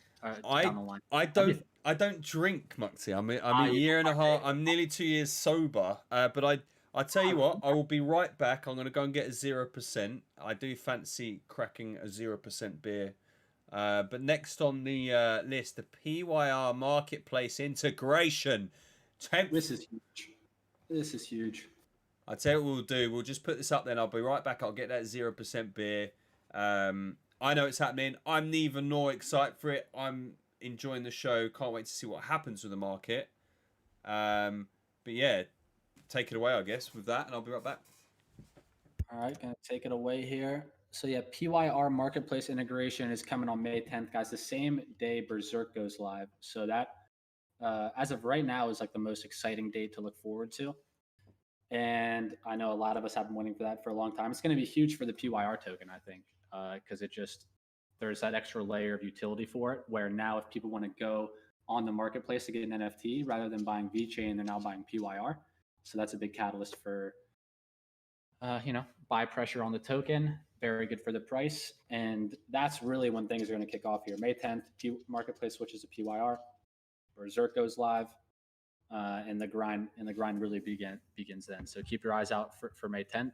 One thing that will be interesting is how the prices of NFTs are going to vary, because one thing that I see that I'd be curious what do you guys think is going to happen here, because what I'm expecting to happen is once we make the transition from PYR to VET, people are going to post their auctions or NFTs for the same USD value, the same fiat value as what they were posted when it was VeChain. So if right now 20,000 VeChain is 4,000 US dollars, I believe. And so if you're going to sell an NFT for 20,000 VeChain, when we switch to PYR, you'd probably put that up for $4,000 worth of PYR value. But once that marketplace switches, like I said, that puts a lot of buy pressure on the PYR token, gives it the extra layer of utility, and the price is going to shoot. So we could see the value of these NFTs take off pretty quickly, because when PYR 2x's, that makes an NFT that you need PYR to buy twice as valuable to a degree. And PYR is going to be, I'm sure you guys are all aware, but this token is not going to be staying in the $5-6 range for very long, So once we make that switch to PYR on the marketplace, I think that's a catalyst for a lot of these NFTs to really take off in value. And that's just going to be really fun to see what happens with the marketplace. So will you be buying? Have you got any eyes on anything in particular yourself? Because I'm not selling. I don't think I have much to sell unless, something. I've got a couple of places in the world that I'm sure a lot of people have seen it. I may want to sell something else, but I'm not sure if there's much else I want. I think plots is important to me. Not too sure really. I think I'm kind of happy where you're at. But is there anything you're searching for? I think you're pretty good at getting what you want. Yeah, well, one thing I want to touch on quick is something Leah mentioned, but I'm very happy with the NFTs I currently have. One thing I definitely will be buying more of is once the more Titans and Olympians are out and we see their buffs and what they'll do. Like, I'm gonna be looking to get more Titans and Olympians, but in terms of like my land Vulcanites, I'm very, very happy with where I'm sitting right now, I would say. But Leop says this is in reference to the marketplace transitioning to PYR and how that could likely be a catalyst for the value of the NFTs to really take off, because if someone lists an NFT for $4,000 worth of PYR and then PYR doubles in value, that NFT is now worth $8,000. And I expect to see some. And he says, is there a drawback to this though? Newcomers possibly to buy an actual VV NFT, so they would definitely have to grind with their free level 0. Yes, I mean, honestly, guys, what this is going to turn into, like, one thing that's pretty important to understand, I think, is going back to when we hit half of Decentraland's market cap, we're looking at 50 million per PYR. And once that happens, we're looking at $150 million in rewards that are going to be given out over 2 years. And there are going to be some big, big players coming into this ecosystem. and it's not going to be easy to come in and buy a bunch of NFTs. Like it's gonna it'll appeal a lot, I think, to the crypto rich Faceless. to a degree, and yeah, and with the scarcity of the NFTs, 10,000 plots of land, Vulcanites ranging from 500 to 50. There's so much scarcity, but the cool thing is, the more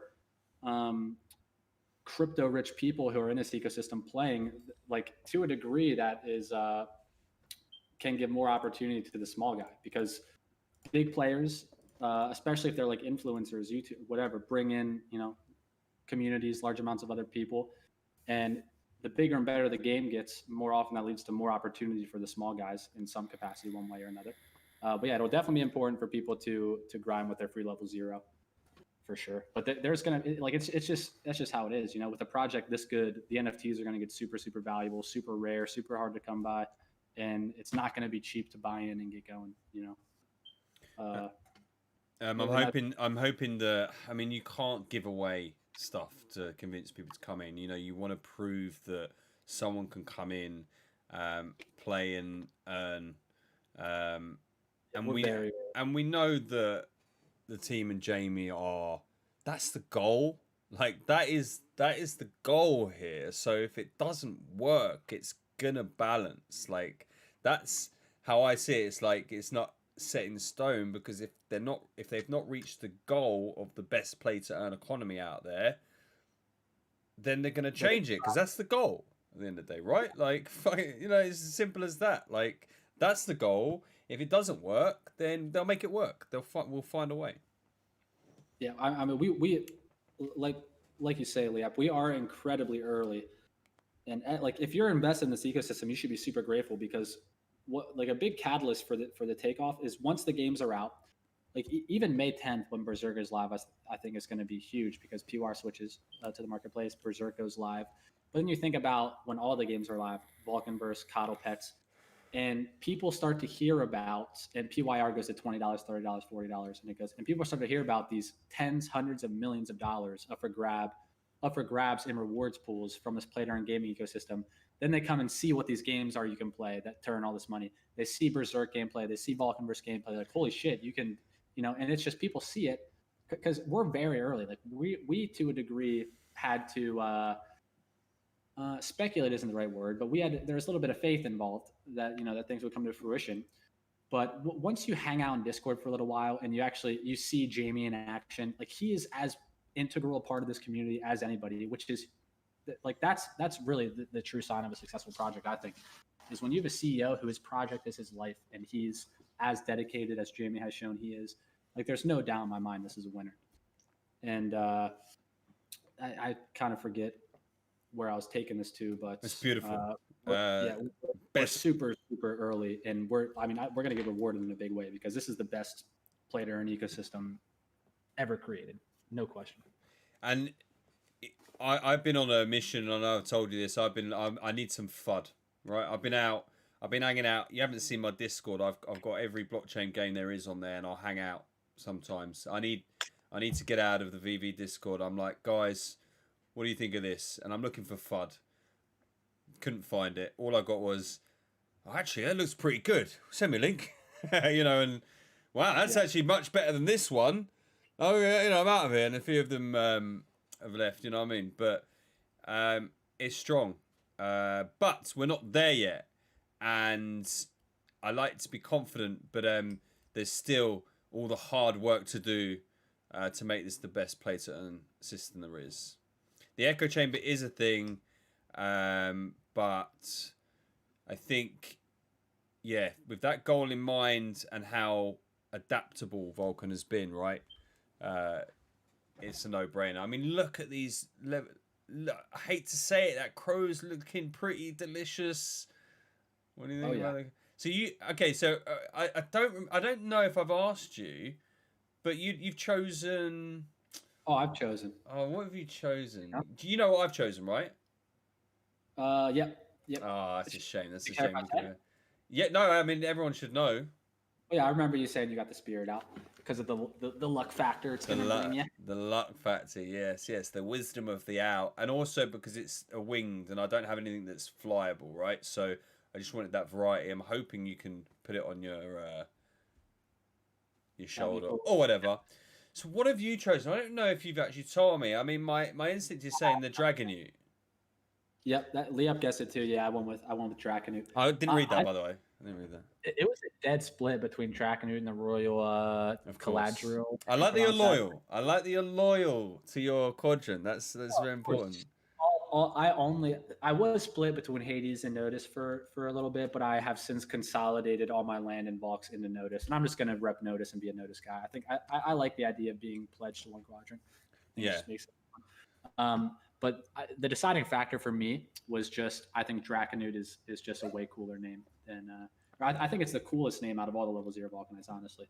So hey, cousin of the dragons, cool too. So that was my pick. We don't know in game what the different stats of each of these Valks will be, so it's kind of just which one you think. Some people are holding off. They're not ready. They're yeah. You got to risk it for a biscuit. I'm telling you, man. Sometimes you got to eat. So, controversially, then, which one is your least favorite? Which one is least favorite? By the way, thank you, Sir Drinks, for the great choice. I was very happy with my Draconute choice. My least favorite? Leo's shouting the rat. I know, it almost has to be the rat, just because you appreciate. People tend to not appreciate rats as much as they appreciate other animals. Oh, and now you made me feel bad for the rat, bro. Come on. The rat looks. I mean, in terms of the art detail, I think it's as good as any of these level 0 Vulcanites, and just how cool it's just people. People are rat devoted, actually. Fine. Yeah, because rats often have a negative connotation associated with them, because it's rats going through restaurants and causing issues and stuff. But then it's all these other Vulcanites, Fey, Fox, Restiad, Goat. It's there's no negative connotation associated with those. Those are just badass, really cool looking Vulcanites. So I think the rat is probably, if I had to guess, I would bet that's the least picked of all of them. If when the numbers actually come out, but who knows? I'm surprised about the Dragonute because I mean, this is silly because when I think about it, but I feel like they're slow, but they can be fast, right? So for me, I know, yeah. Oh, I mean, I guess I don't know for all, but there are videos out there. I remember seeing this, a National Geographic video of this one lizard who outruns. There's this tribe of snakes. They're in a desert too. I think I had retweeted it on my personal Twitter account, which I don't use anymore, a little while ago. But yeah, it's this little lizard in the desert. He outruns all these snakes that are nipping at him, and they're fast. I mean, they're quick. Some of them are. They're probably some slow, like the Komodo dragons and those lizards. They look similar, but I don't think they're as fast. Well, to not hurt your feelings, I think it has to be the rat because Hades. Yeah, I mean, it belongs in Hades. It wouldn't fit near. It's hard enough for me to even play Alpha while we're stuck in Hades right now. Even saying the word Hades makes my skin crawl. So the rat has to be. I like the crow. I think he looks great, but it's not all about the looks, right? He's trying to look scary. He needs a bigger moon, so he's got definitely a some emotional issues there. But the bottom one's probably the rat, followed by the Dragonute, controversially for me.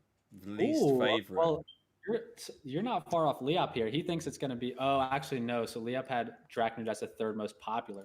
Do you think Dragonute is going to be the second least picked? I think there's no. No. My second least favorites. Oh, your second least favorite. I see. Okay. Interesting, Taka. Yeah, I'm just gonna. I'm a man who likes honesty, and there's my view. Rat and a lizard are the smallest too, so true. Because it's a goat versus a lizard. I wonder how that's gonna work in game. What Draconute, how big he's gonna be. Is he gonna be the size of the Avatar's foot? Can Whereas I just the goat will be soda sized? Yeah, it'd be interesting to see because I like they're small and cute. They need to be more detailed. And can I just say how natural we are at this, by the way, because I didn't even plan for us to be talking about choosing the Vulcanite, and that was next on the list. Oh yeah, wow, that worked out perfectly. Honestly, I swear to God that was not planned. Maybe it was just it's obviously on my tab ready, but that was not planned. So professionals, absolute born to do this, Muxy, you are, bro. Unbelievable. Yeah, that's crazy work. Is it? Has it been 2 hours? It's been 2 hours 10 minutes. We've been live. That's pretty. It's crazy. quite short. It's quite short. I know. I've streamed for like I think if you were around for the first day that PYR went live, I streamed for 7.5, 8 hours. Right. Obviously, we didn't have a plan then. It was exciting to get that on record. I may just upload that whole thing for historical purposes one day. That fun time we all had in the Discord on the launch day. I was knackered, but what a day that was. I mean, look where we are now. Exciting. And I think what we need to do is certainly keep that price on our chat shows. I think that would be a nice reflection of where we're at right now. Price up there, yeah. And and Lumpy will be like, "Oh, I wish I bought 5.2." You know. Yep. Always wishing. Caught the dip. You couldn't have been any more bullish today. So like, if people are not still buying, then. Oh, I've been bullish on this since I first saw it. By the way, Chambers Gaming. This show's been very smooth, guys. I've been making dinner listening the whole time. Everything felt very streamlined. I really appreciate that, man. And I think that's probably Walt Chambers, isn't it? Yes. I guess what. So appreciate that, Walt. Thank you, man. And congrats on your giveaway success too, man. God, yeah. Congratulations. Did you get a recent one? Because I know you were one of like the extras if someone didn't win. Did you end up? I'm curious if you ended up getting there, but yeah, that's awesome, man. Always seeing your name pop up for those. That's really cool. Still unknown. I was thinking about it with 159 gods because I feel like Jamie just really that process of sending out the berserk cards and all the gods and all the gifts and prizes is just tough, man. Like keeping on top of that, the spreadsheets I can't imagine, but that's tough. It's awesome for the community though. Just the community like involvement in the just random giveaways that happen all the time to reward the community just for being present in Discord. Literally, is like all you need to qualify. It's definitely a special project. Like just they're going about everything in the right way. They really are. Hold on 1 second. I've got another voicemail. It's probably George again. You're right there, Maxie. Just hold on for me. Oh, George is back. Okay. Yep. But this guy, man, he won't stop bothering me. He's asking me for tips. I'm the one that told him vet, by the way. Okay, I said to him, yeah, but he's sitting there drinking his black label with 250,000 subscribers now. Remember who he is, but yeah. So Vulcan Forged. Yeah, Vulcan Forged, George. Yeah. Vulcan. I have seen this before. Yeah, it was a few hours ago. Game/NFT play. No gas NFT minting platform. Right. Customize your needs. It's got a short memory. The black label's going to him. Instant DApp and NFT creation. That's pretty cool. NFT auction trades. Yeah. Gaming tournament platform. Tournaments.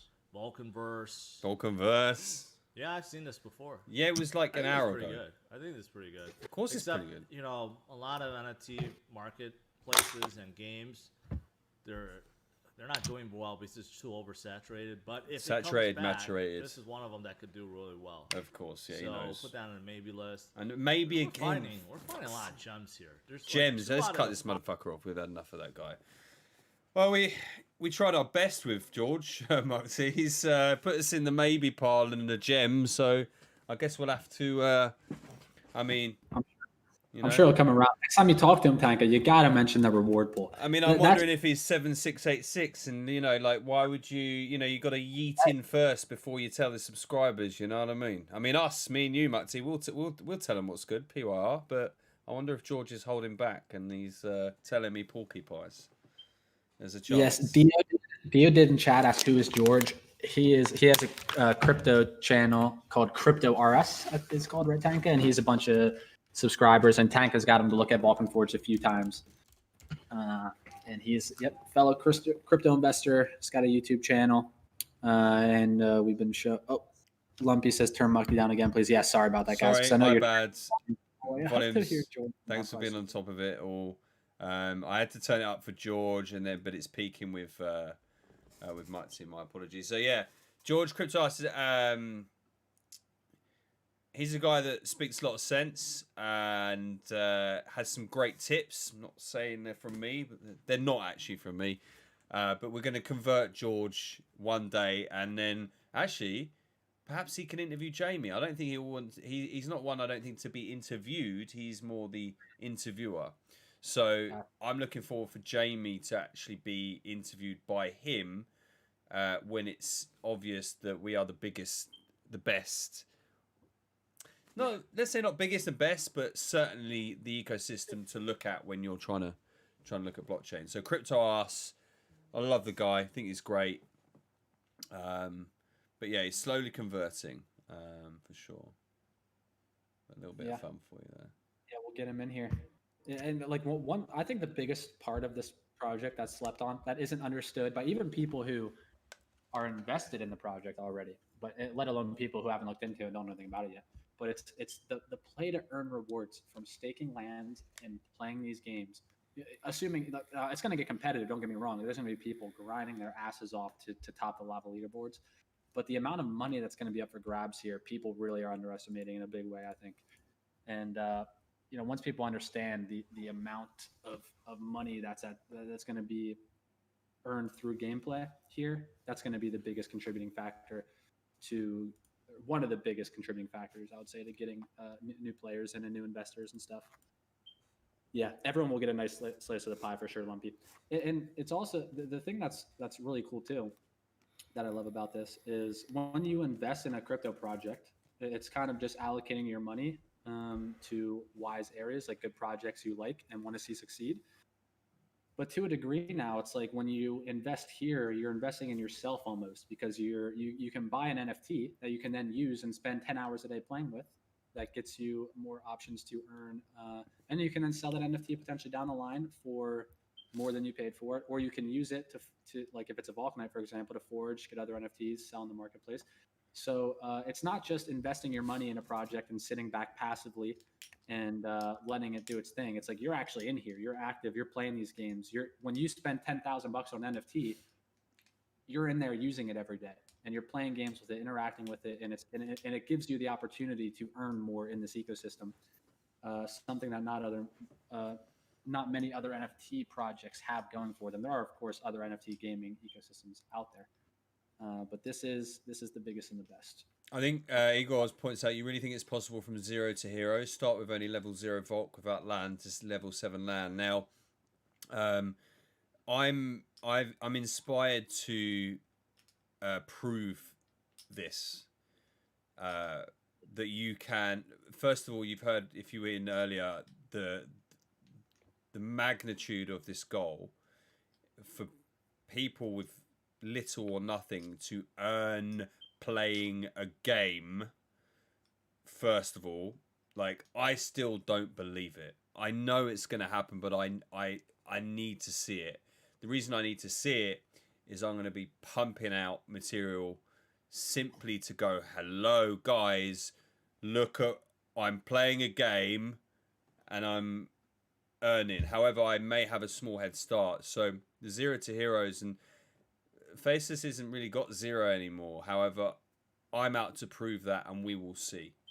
I'm pretty sure it's damn possible, but I'm really excited about that. Mike T for content is to. Yeah, I'm pretty sure I even remember Jamie saying something about it's going to take a lot of time and a lot of grinding, but it will be possible to come in with 0 investment and work way up to level 7 land. Like that will be. That pathway is in the realm of possibility, I guess that's what I'm trying to make. I don't think it's very possible. So one of the big things people are excited about is dragons in this game, and they're going to be likely level 7 or 8 Vulcan Knights. Each quadrant's going to have their own. And I don't think it's possible for like someone to come in with 0 and then like stumble their way onto, Here's a curve. Here's a curveball though. Look at the community. Think about the radio, the opportunities even outside of Unity Engine, right? The opportunities of being active or community focused to get rewards, and that is sure to continue in years to come. So someone that is also grinding could mix and build their skills in presenting or DJing or chat showing or whatever it is. And I think for me, that is more than a game. But I was just thinking that it's don't need to you need to grind. Maybe if you grinded and then did a few other things as well, you're boosting your opportunities there. Yeah, and I mean, you're exactly right. Like, this is much more than a game. Like with Vulcan Radio, there's so much opportunity. It is like a whole legit open world fantasy metaverse, and like you can spend your life here, like to a degree, which I'm sure, like I said earlier, really brings the play back into people's lives because, even if you have the opportunity to earn 25K a year, let's say, and there's a lot of money in some areas, grinding this game, playing all day versus going to a job you severely dislike and you're making 40K a year. A lot of people are going to opt in to make less money but enjoy their time spent each day, and this project and projects like this that will sprout up, not many will be able to compete with everything going on here, but it really gives people the opportunity to bring some play back into their lives and actually earn legit amounts of money, like life sustaining amounts of money, by having fun interacting in this metaverse. And like it's not something that had the opportunity like this hasn't really existed for people previously, at least not on the scale of this project. No, I absolutely agree. Echo chamber. We berserk hype and speculation. I feel this is one of your areas again, Mukti. Berserk hype. It's actually the last on our list today. We never want this to end, and I can't see it ending ever. This is going to continue for years ahead, ladies and gentlemen. But berserk hype and speculation. What do you mean by that? So I don't even think I can say Berserk is being slept on anymore, because I think people are really starting to realize the potential of that game and how much fun it actually is to get in play.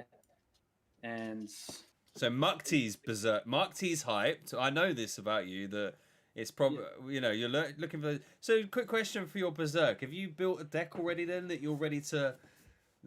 Right. I've got my decks. I'm very happy with the deck I have right now. I've been trying to get a Myrmidon Warrior for a week or two now, and it's just impossible. Like, is that one where it summons Spear of Achilles and a 6/3? Gotcha. And it's a 6 lava cost. 6/3. It's probably the strongest epic card in the game, I would say. Okay. And there's only 10 in circulation right now. It's epic cards. There's gonna be 100. There's only 10 in circulation now, and it's very hard to find someone willing to give one up. Right. I've been posting on the trade channel. I've noticed. We've all noticed. We've all seen you posting wanting that Marine and whatnot. And that's interesting. I think Mukti's a great little dealer, but he's very honest about your trade. I think you're very honest about your trades, man. Like, I try to put it on the table. Yeah. When I approach a trade, I always like if it's NFT for NFT, I'll talk to the person, get a fire evaluation of the NFT or NFTs up for grabs. So if it's like 3 NFTs worth 50K, then I'll make sure I'm offering that equivalent fire value, whether it's 1 NFT, 2, or whatever. I think that's the best way to go about trades, is just to make sure it's like whatever the current marketplace value for those items are, it evens out. Which I think, like, of course, in a trade, you need 2 people to agree, so it can't be too. I overvalue my stuff, but because I won't let them go. If I was happy to let them go, it'd probably be market value. But I would say people overvalue more than undervalue for sure. But yeah, talking about like I'll say we'll do Berserk speculation, because there's plenty of hype out there. The game's going to be, but speculation in terms of what I think this is going to turn into is, so Berserk, it's a CCG similar to Magic the Gathering, Hearthstone, and in those games there are tournaments with prize pools similar to lots of other games.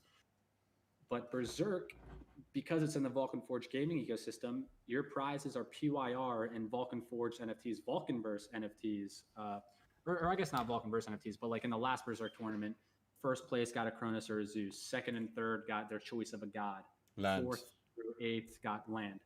Yeah, so you're getting so there are Vulcanverse NFTs in tournaments, and so these I mean these are NFTs that belong to the biggest and best player and gaming ecosystem in the world. So when you have a valuable Berserk deck, and assuming they're going to have these tournaments on a relatively regular basis, the earning potential from this game, because let's say if they have another tournament where first place is a god and gods are selling for 15, 20K, like it could be a god plus 500 PYR, or whatever, when PYR is 10 bucks. So it's opening this, I guess it's sort of like a league, but there are seasons, and there's going to be ELO rankings. So the top players will get matched up against the other top players, and there'll be tournaments varying in skill level with Obviously, the better prizes will be for the top rated players.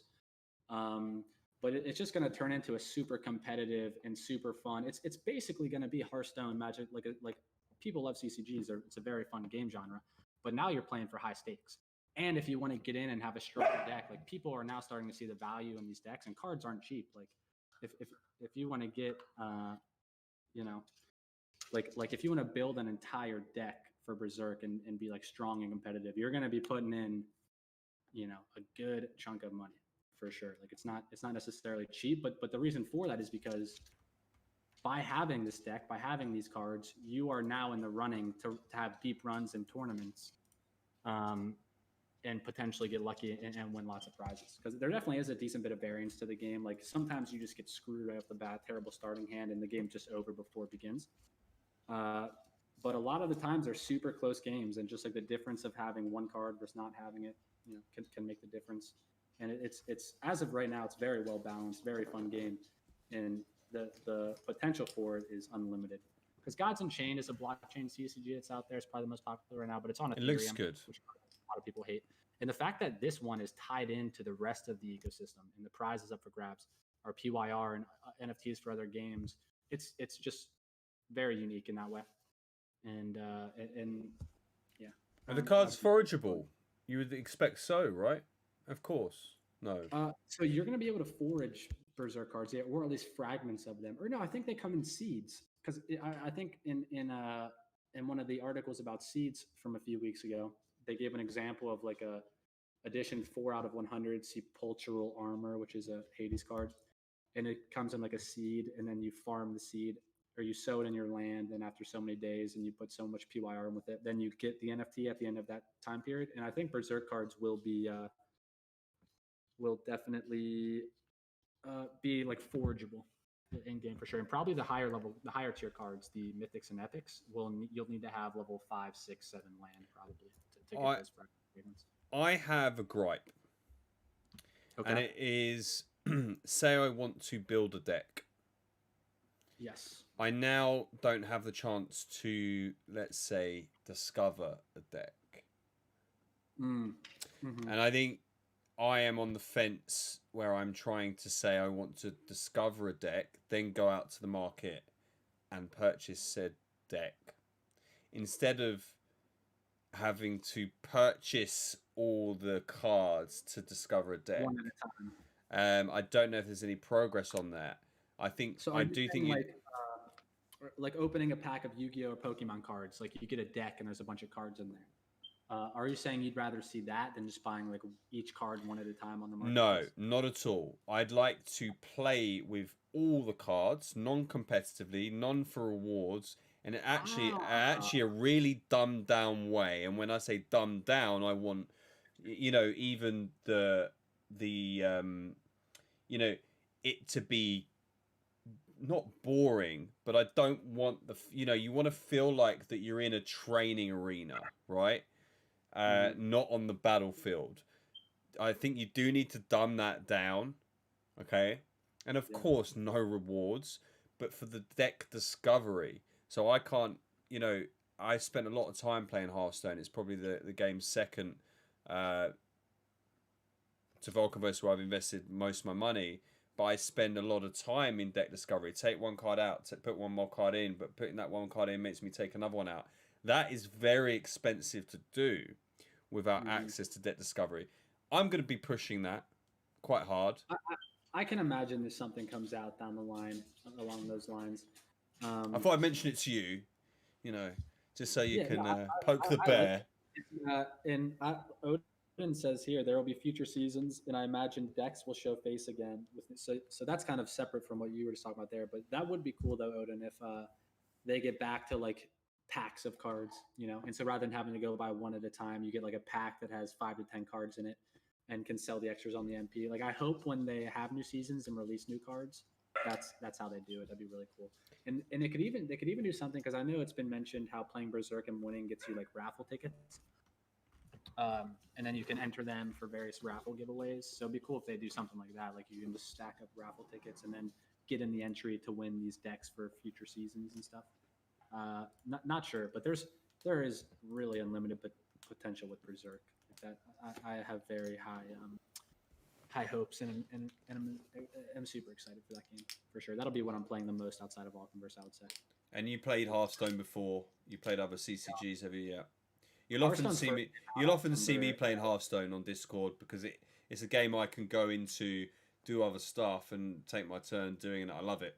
I think it's great, addictive.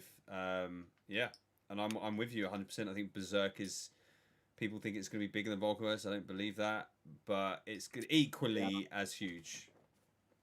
Yeah, it'll attract a lot of, especially if you have tournaments. Like the one starting May 10th is $60,000 fiat in prize pool. Not many other CCGs have that going on for community members to hop in. You have to be like a pro invited to these tournaments, so anyone can hop in.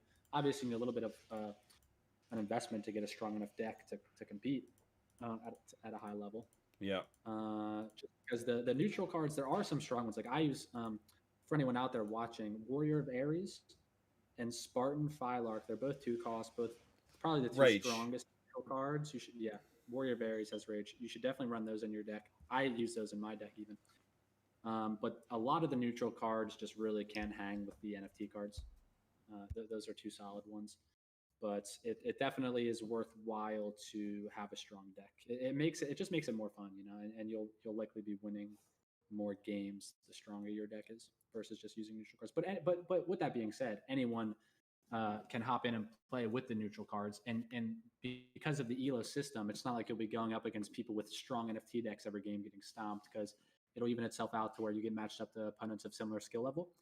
So you're still able to get like rewarded through wins, and you'll be able to earn raffle tickets through gameplay, however that works, and slowly earn more cards through foraging, raffles, etc., and then build your deck over time, which is really cool because it's like a progression, your deck and building your deck and getting it to where you want to be.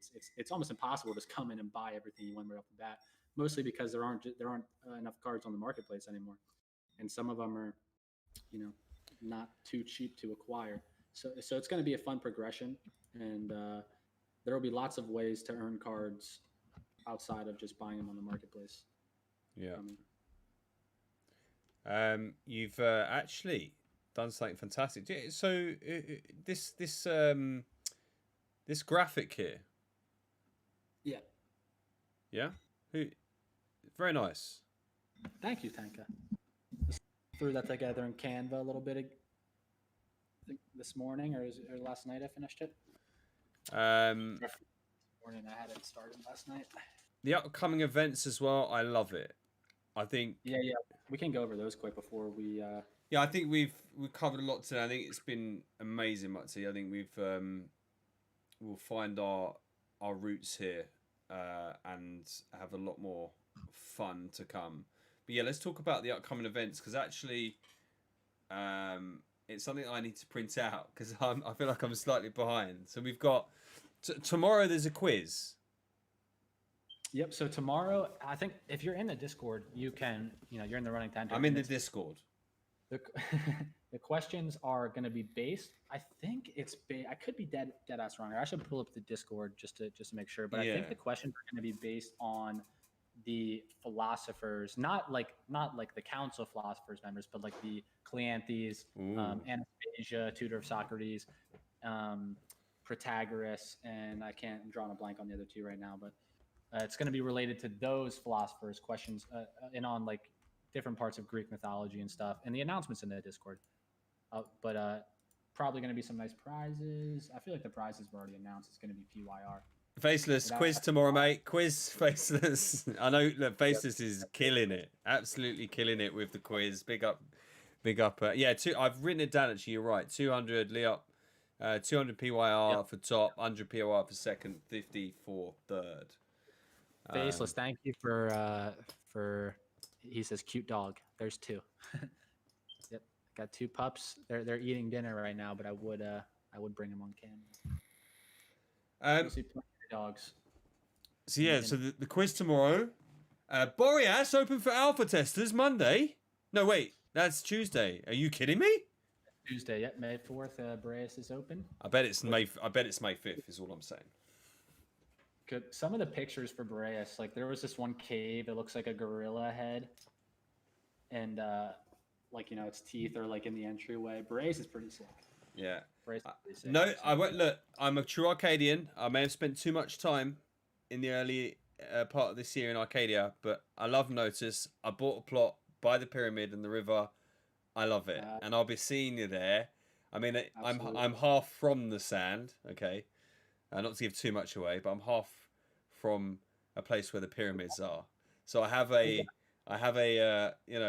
have my heart in half in the sand. Okay, so looking forward to Alpha Test for Boreas, of course, the final one.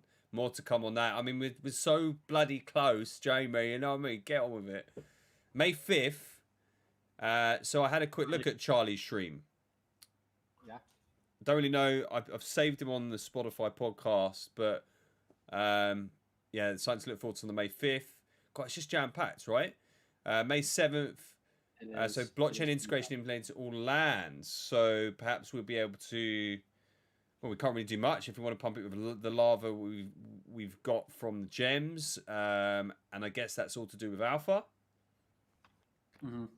I don't think it'll be anything with PYR on May 7th, but it's like Jim made an announcement about this. Blockchain integration will be mixed into the gameplay then. There won't, like, the reward pools and stuff won't be live, of course, but there will be blockchain integration starting from then. And then May 10th is the big date, really. Yes, May 10th. Is it going to happen on May 10th? Is what going to happen on May 10th? Is it all going to happen on May 10th? Dude, I expect that to be a huge catalyst for the PYR price, because now anytime someone wants to buy an NFT, they're going to buy PYR instead of going to buy VeChain. I'm saying the date's rock hard, is it? And I think it is. I think, look, with Alpha, maybe, it's a bit, we need a bit of fixing it, but I feel like this is a hard one. This is a rock. It's happening on the May 10th. Absolutely. Oh yeah, it's yeah. I think it's got to go. At least the first Berserk season, and the marketplace transition. I'm pretty sure they could have made the transition to PYR already if they wanted to. They're just waiting for more liquidity to be out there in an exchange. I'm pretty sure. Wow, funny enough, we made it through this whole show without mentioning a centralized exchange once. But there's why would you? Well, George mentioned it. Oh, did George mention it? Yeah, George. He says, he said a couple of things, but we didn't. We've done well, I think. Then is that a site? What is that, like a trigger for success that we didn't mention sex? I think so. No CEX, by the way, Twitch admins and all that. Centralized exchange.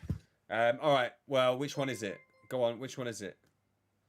Which one's it gonna be? Oh, I don't want to hear it. It sounds like you know already. I am almost 100% certain I do know. Okay. But I haven't been given any type. This don't is speculation. All right. Well, don't. You sound sure. I don't know if you want to say it. I don't think you should. Even if I don't know. I just want it to be safe. But there's definitely, we all know there's centralized exchanges coming. Yeah. So, and definitely some good ones will be there. Do you want to? So do you want to? Should we try and wrap it up? I literally just want to show. I'd always I'd usually have a follow a day, a sub a month. So I'm just gonna run. I'm gonna run through all the supporters if you don't mind, right? Yeah, absolutely. And then anything you want to just let me know. So I'm gonna try my best. So actually, it's I can do this. So there's been a ton of follows in the last few days. A lot of them probably are not here, so we'll start with the last few hours. Tom Wells, thanks for the follow. Neswolf, thanks for the follow. Crypto. See this? Imagine doing this. Imagine truly doing this. You could. This is the way forward. So Neswolf, thanks for the follow. Crypto. Kadik, again, thanks for the Prime subscription. Neswolf, thanks for gifting the one to Mukti. Chambers, thanks for the subscription. Chambers, a tier 1 sub to Tobleton. Sir Tobleton is a good friend of mine. He's not yet onboarded into the Vulcan verse or Vulcan Forged ecosystem, but that is soon to come. All my mates not going to have a bloody chance, I'll tell you that. It'll be a condition of speaking to me. Jamie, Vulcan bloke, the Jamie CEO. Happy birthday, by the way. Not anymore, so we don't have to say that anymore, right? We can just get to work. It's only 7 p.m. for me here, but yeah, I guess in Greece it's past that. So Jamie, thanks for the 100 bits. and Jamie gifted a sub then to Walter gifted a sub to Jamie. Jamie then cheers another 100 bits. Coddle Queen subscribe. Thank you for the subscription. Bake Not Fried, a good friend of mine. Check him out. BakeNotFried.com. Sir Drinks cheered a 300 bits. And Arcadian with a $10 donation. Big up. Someone anonymous 420, brilliant. 420, 690, nailed it. Tipped 690, love it. 69, love to see it. KNG Nation gifted a tier 1 sub to JD130G. Big up. I really appreciate it. I think that's just, I think that's just nothing. Just got to show some respect for doing that. We would do this for free. Obviously, we are doing it for free.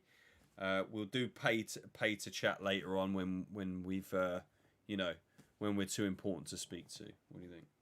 Yep. Quick love to everyone in chat. Leop, Walt Chambers, Sir Drinks, King J, KNG Nation, Sir Tobleton. Oh, JD's in here hanging out. Faceless, Lumpy, Deodid, Coddle Queen, guys. Thank you so much for hanging out. Lots of you guys in the chat. This was really, really fun. I can't lie. I was expecting it to be fun, but super fun. Really appreciate you guys hanging out with us. There will be plenty more of these to come in the future. Me and Tanka have a lot of fun stuff we're going to be doing with Vulcan Forged. And so really appreciate you guys coming in and hanging out with us for our first episode. Thank you very much. Enjoy the rest of your night, guys. Anything you want to kick us off with, Tanka? I guess I needed an outro. I'm a man of intros, not outros, it seems. Well, have you not got the word yet? It is. I feel like it was pretty easy to get the word, but maybe, let me just do one thing, guys. Just hold on 1 second. So we're still looking for that word, right? Oh, I've just lost all the screens. I don't know what's happening.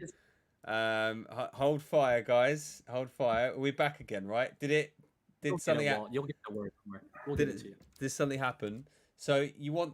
Okay. So the last thing I'm going to do is I'm going to hide the word in a sentence, right? But how I'm going to do it? Now, this the giveaway. Don't forget the giveaway. Sent the giveaway about supporting the creators. There's a lot of people that will do it out of love, will do it, and I think a bit philosophical for you, Mukti. I think we spend a lot of time in general telling people what we don't like. If you've had a great meal or service, you'll just expect that.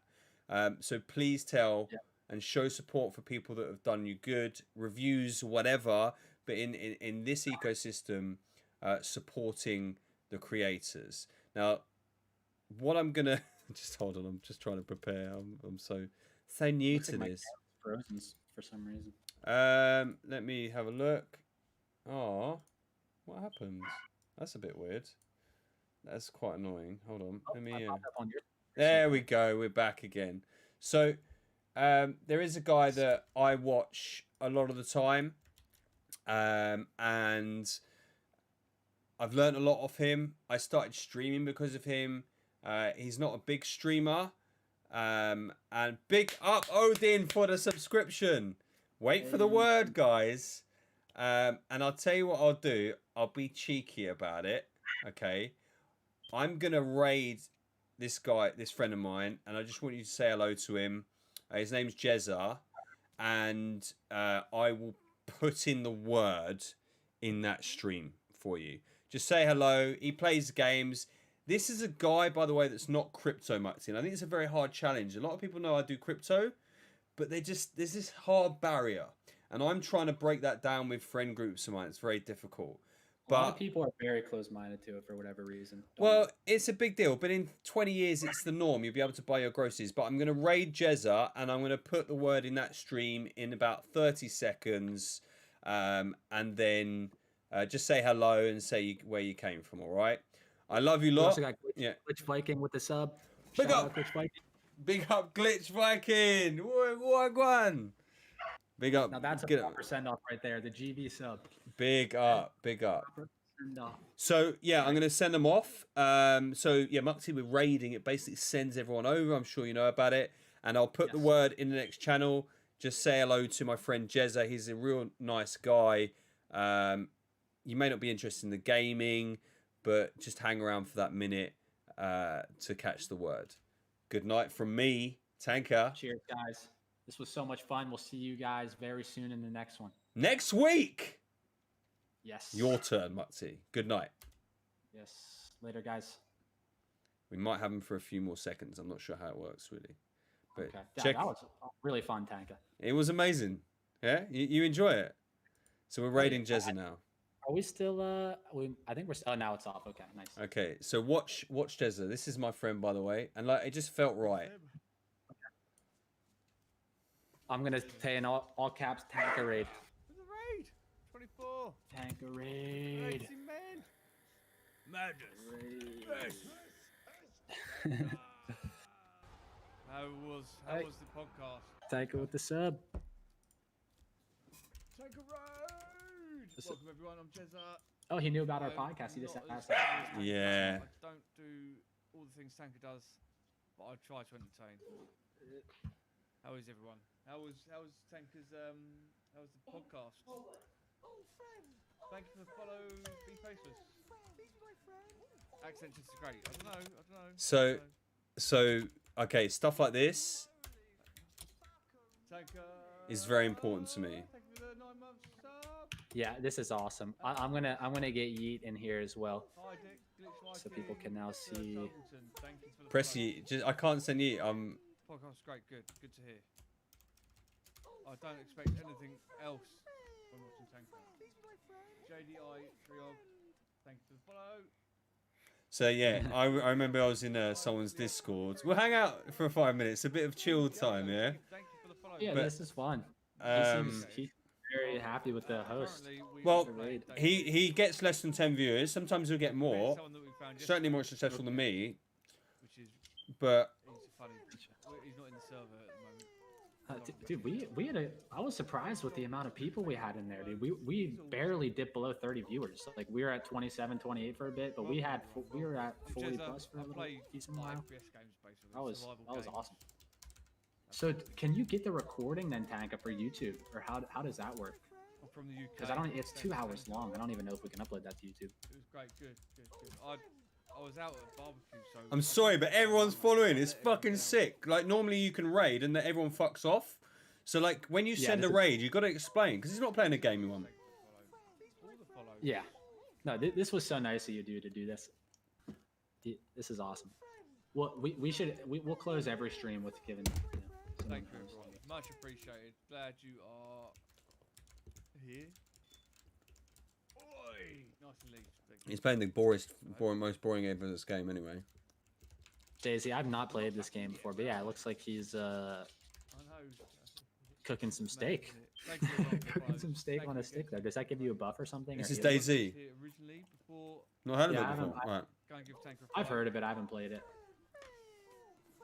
He was doing a podcast about No, Vulcan Verse. we wrapped up.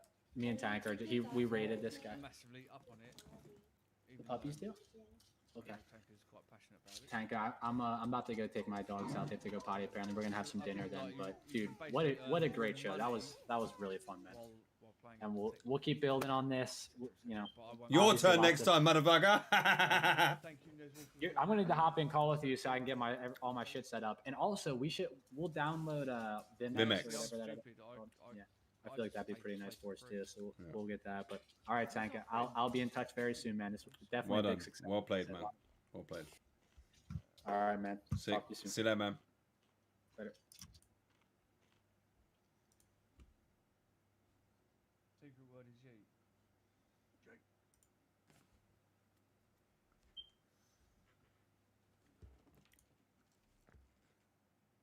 Okay, right. We'll be back. A raid, another raid. I've had so many raids past 2 days. It's been great. Like, I've massively appreciate it. Thank you, Tanker. Forest Day. So I haven't played Rust. I haven't played the Forest. I haven't played Grounded or Rust. I've literally. So I mainly used to play Escape from Tarkov, which Tanker plays. But I really I'm really fed up with it at the moment. I have been for a while, and I've been playing this now.